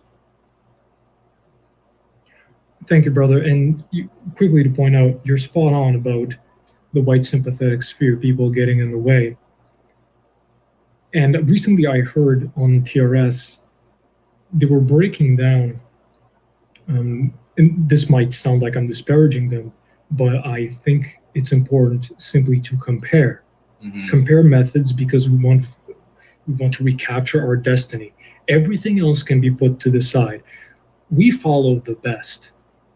Part of our European biospirit is caring about who is the best, who is objectively correct, who can deliver results. It doesn't matter who it is, we follow whoever is the best. So I was comparing TRS's breakdown to your breakdown, and their breakdown was, quite frankly, just awful. It was really, really bad. Anyone who is going free could have done a better breakdown than this. They accepted her terminology. They accepted terms like white power movement. Those were not refuted. Racism is still not refuted. Racist is still not refuted. That's an issue. That's a serious problem, that these things are not being refuted. And of course, your name wasn't brought up. Now, people don't have to bring up your name, but I find it very interesting that being in the white sympathetic sphere for so long and knowing that you've been at this for decades, brother, no one mentioned your name. Yeah. Astounding. Quite frankly, even people like Jared Taylor, I was expecting Jared Taylor to bring up your name. You're someone who's well composed, well put together. You would fit within everything that Jared Taylor would say is the right message and the right approach for our people. How come we never saw you at American Renaissance? Yeah. I have to ask these questions. And again, I love Mr. Taylor. I think he does phenomenal work. But these questions have to be asked. And you still have, for example, in the TRS breakdown, things like anti-white racist. What? Oh my gosh. That's man. It's been 5 years. It's been more than a decade. I know Going Free was out in earlier editions, and these people had early access to it. So it's been more than half a decade, and many of the people in the white sympathetic sphere are still using this antiquated language, and they accept the terminology of the anti-whites. And for example, Sven, I took a quote from that breakdown. He said, "No one has ever owned the opposition politically by using their premises, their issues, and fighting by how they would want their enemies to fight them." Well, how is using anti-white terminology and accepting it not doing exactly that? That's a contradiction. That's accepting their premises. Accepting terms like white power movement, accepting terms like whiteness. This anti-whiteness thing has got to go. If you look on Google Trends, which by the way, I recommend for anyone to look up Google Trends, it's a great way to kind of measure where we are. Anti-whiteness shows up, but anti-whiteism doesn't really. We've got to change that. Anti-whiteness shows up on Google Trends, but anti-whiteism doesn't. We've got to reverse that. And I'm hearing people in the white sympathetic sphere use whiteness as if it's a thing that we produce. Oh, God. As if whiteness is what's being attacked. Walls have whiteness. Yes. Walls have whiteness. I don't have whiteness. I have a European biospirit. I have the biospirit of Western kind. That's what we have. Everyone listening right now, that's what we have. Walls have whiteness. Yes. amazing that these things are being accepted. It's impotent. It's very, very impotent. And saying things like anti-white racism, or advocating that people bring up Zionism and Israel as ways of beating these people. That's not how you beat them.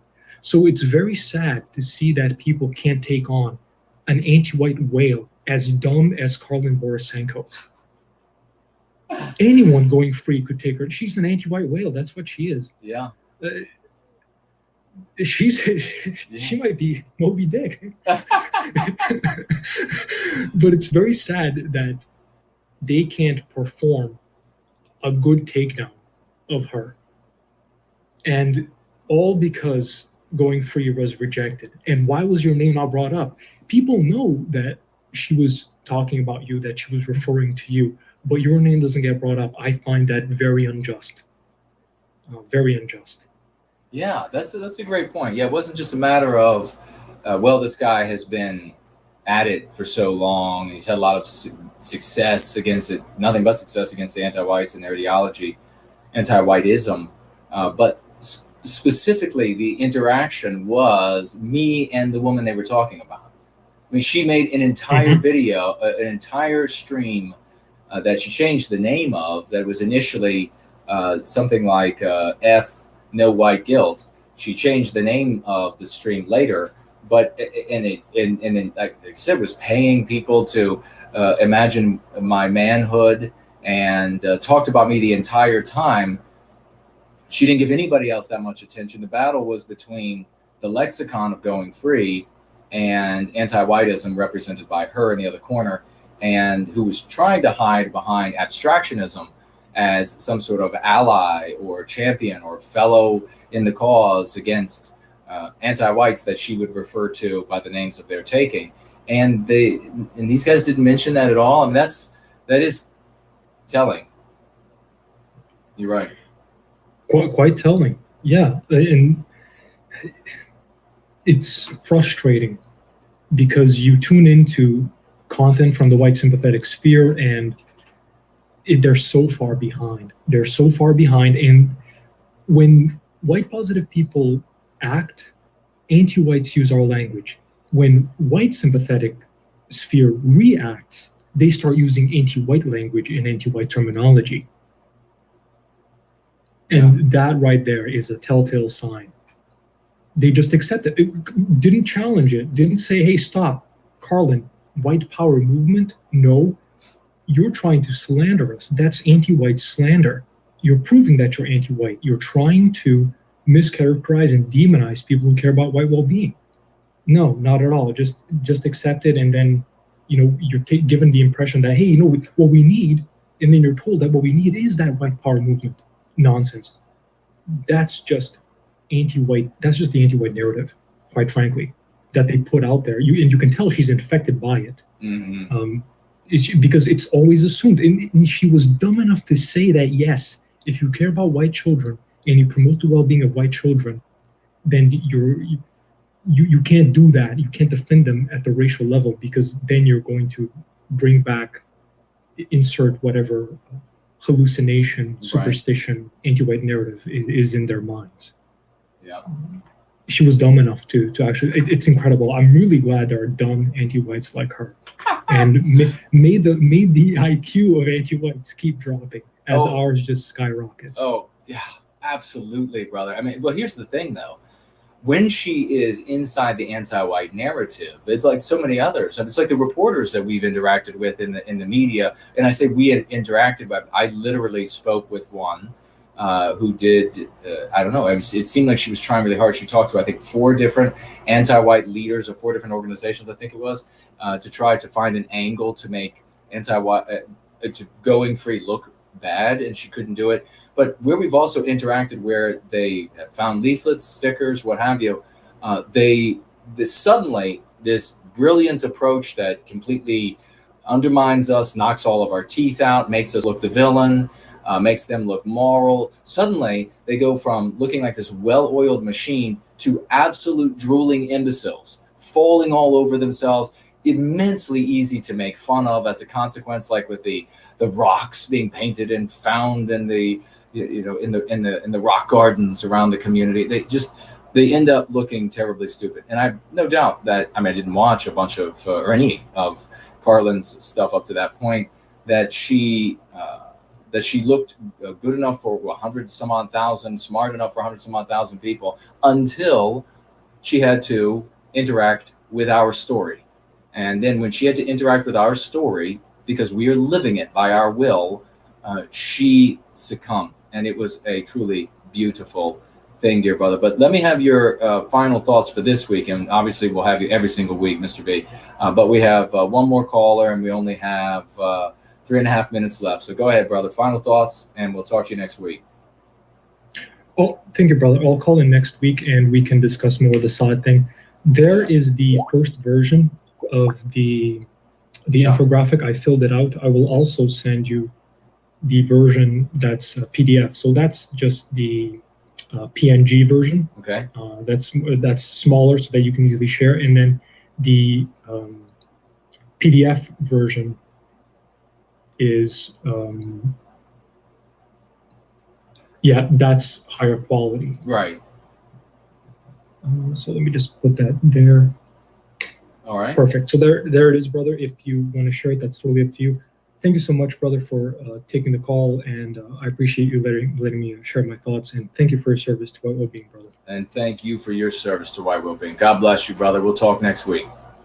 Talk next week, brother. Promethean Hales. Promethean Hales.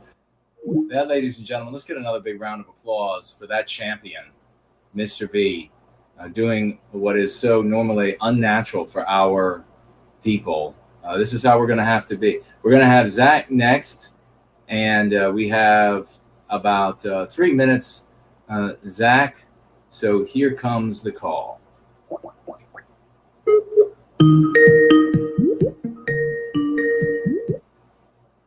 Hey, Zach. Hello, Mr. Jason Kahn. How are you doing today? I'm great, man. Great to hear from you. And I saw that you wrote in the chat that something's got you fired up. So we definitely want to talk with you. And if it's something that is going to need more time than we have today, please be here next week. And I'm going to try to do better about getting to the phone calls earlier, because I really love to hear from you all. But do remember, whatever it is that's got you fired up, that this is the Going Free Gathering, and it's supposed to be a family gathering. So sometimes when we get fired up, I know when it comes to me, I end up saying something that's not necessarily family-oriented. But, sir, the floor is yours. Well, Mr. Jason Kahn, I know you promote for White Wellbeing, and,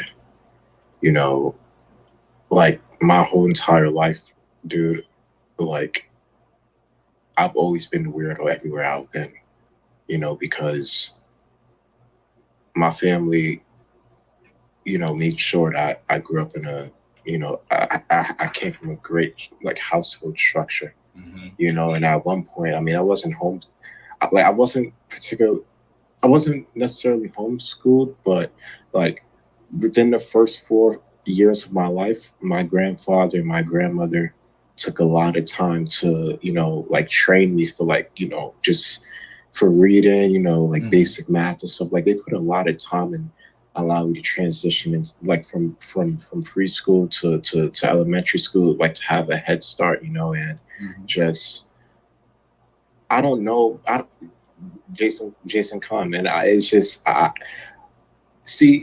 was always taught you have to work hard for everything you want, and everything in life is going to take hard work and sacrifice, and of course, like, I would never I can't go around and disrespecting, like saying that all Black people, like, are lazy and stuff, because that would be a disrespect to myself since I'm Black. However, it's like, nowadays, I don't know if a white person who looks like you is going to be pitying me or trying to, like, promote Black Lives Matter laws, and I'm like, that shouldn't be the narrative whenever I'm inside of a building. That shouldn't be the narrative whenever I'm inside of a job, man. Like, from the time I was a little child, like, I have every reason to complain, man. My mom died in 2009 from breast cancer, man, and like, and not one time I ever looked at anybody, like yourself, and blame, like, oh, like, white privilege. Like, I never walked around and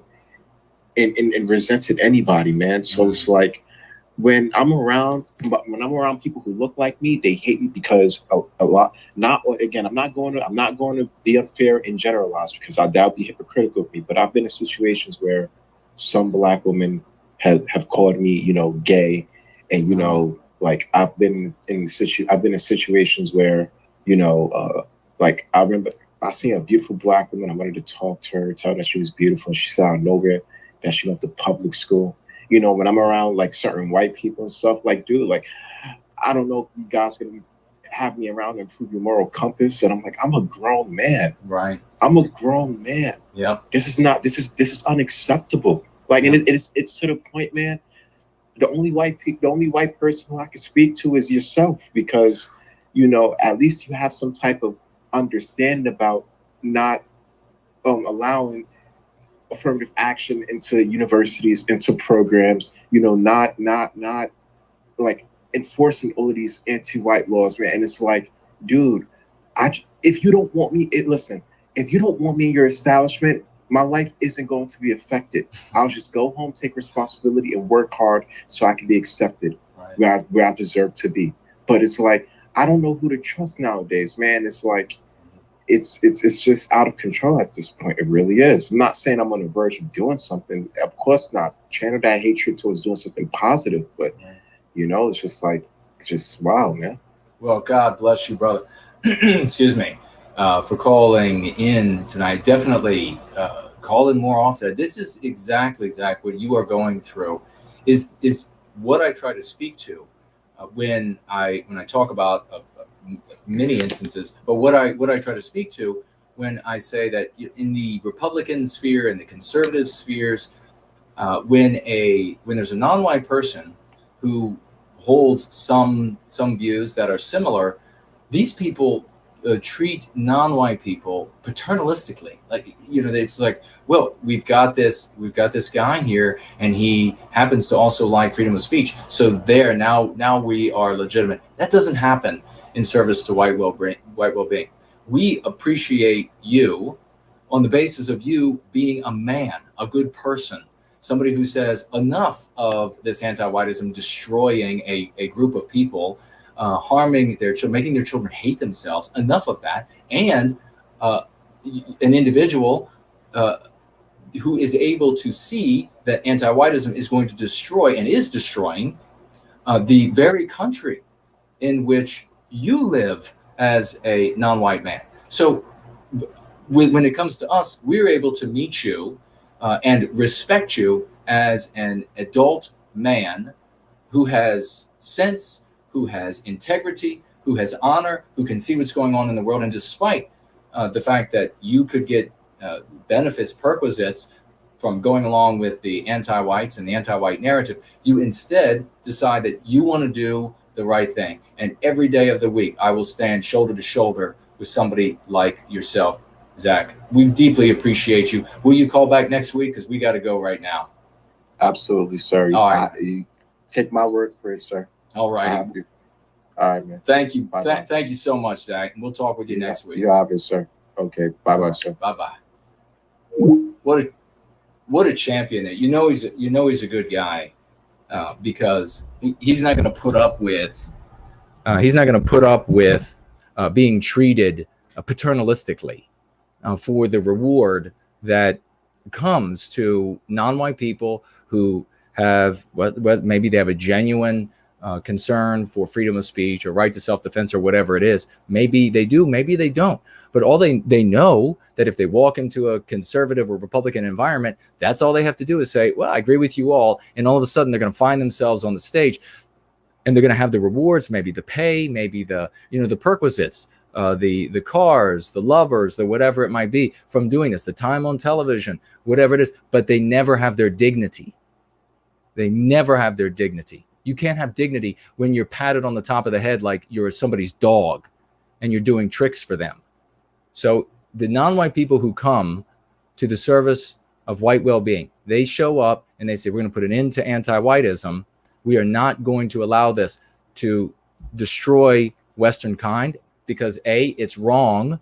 And B, if it destroys Western kind, it's going to destroy Western civilization. And then that'll be the end of all of those people who are close to me, all of the people in my community that I've love, and the families that I want to build, and the environments that I want to build. That takes courage. And so we respect deeply every non-white person. And remember, the word non-white doesn't diminish. It's just to say that the person is not white. It's not like the anti-white narratives, person of color, which excludes Western kind from humanity. This is just to indicate that this is someone who is not a member of Western kind, not a Westman. And so I would have Zach shoulder to shoulder with me any day before some white, anti-white scumbag, knowing that that we are winning, folks, that we are having victory after victory every single place. The lexicon and dialectics they intersect with anti-whites, whether they're anti-whites who call themselves woke, whether they're anti-whites who call themselves conservative, whether they are anti-whites who call themselves Democrats, whether they're anti-whites who call themselves Republicans. We are victorious. We have got to work like the devil is at our backs, because he is, and his name is anti-whiteism. I love you all, folks. Let's go free.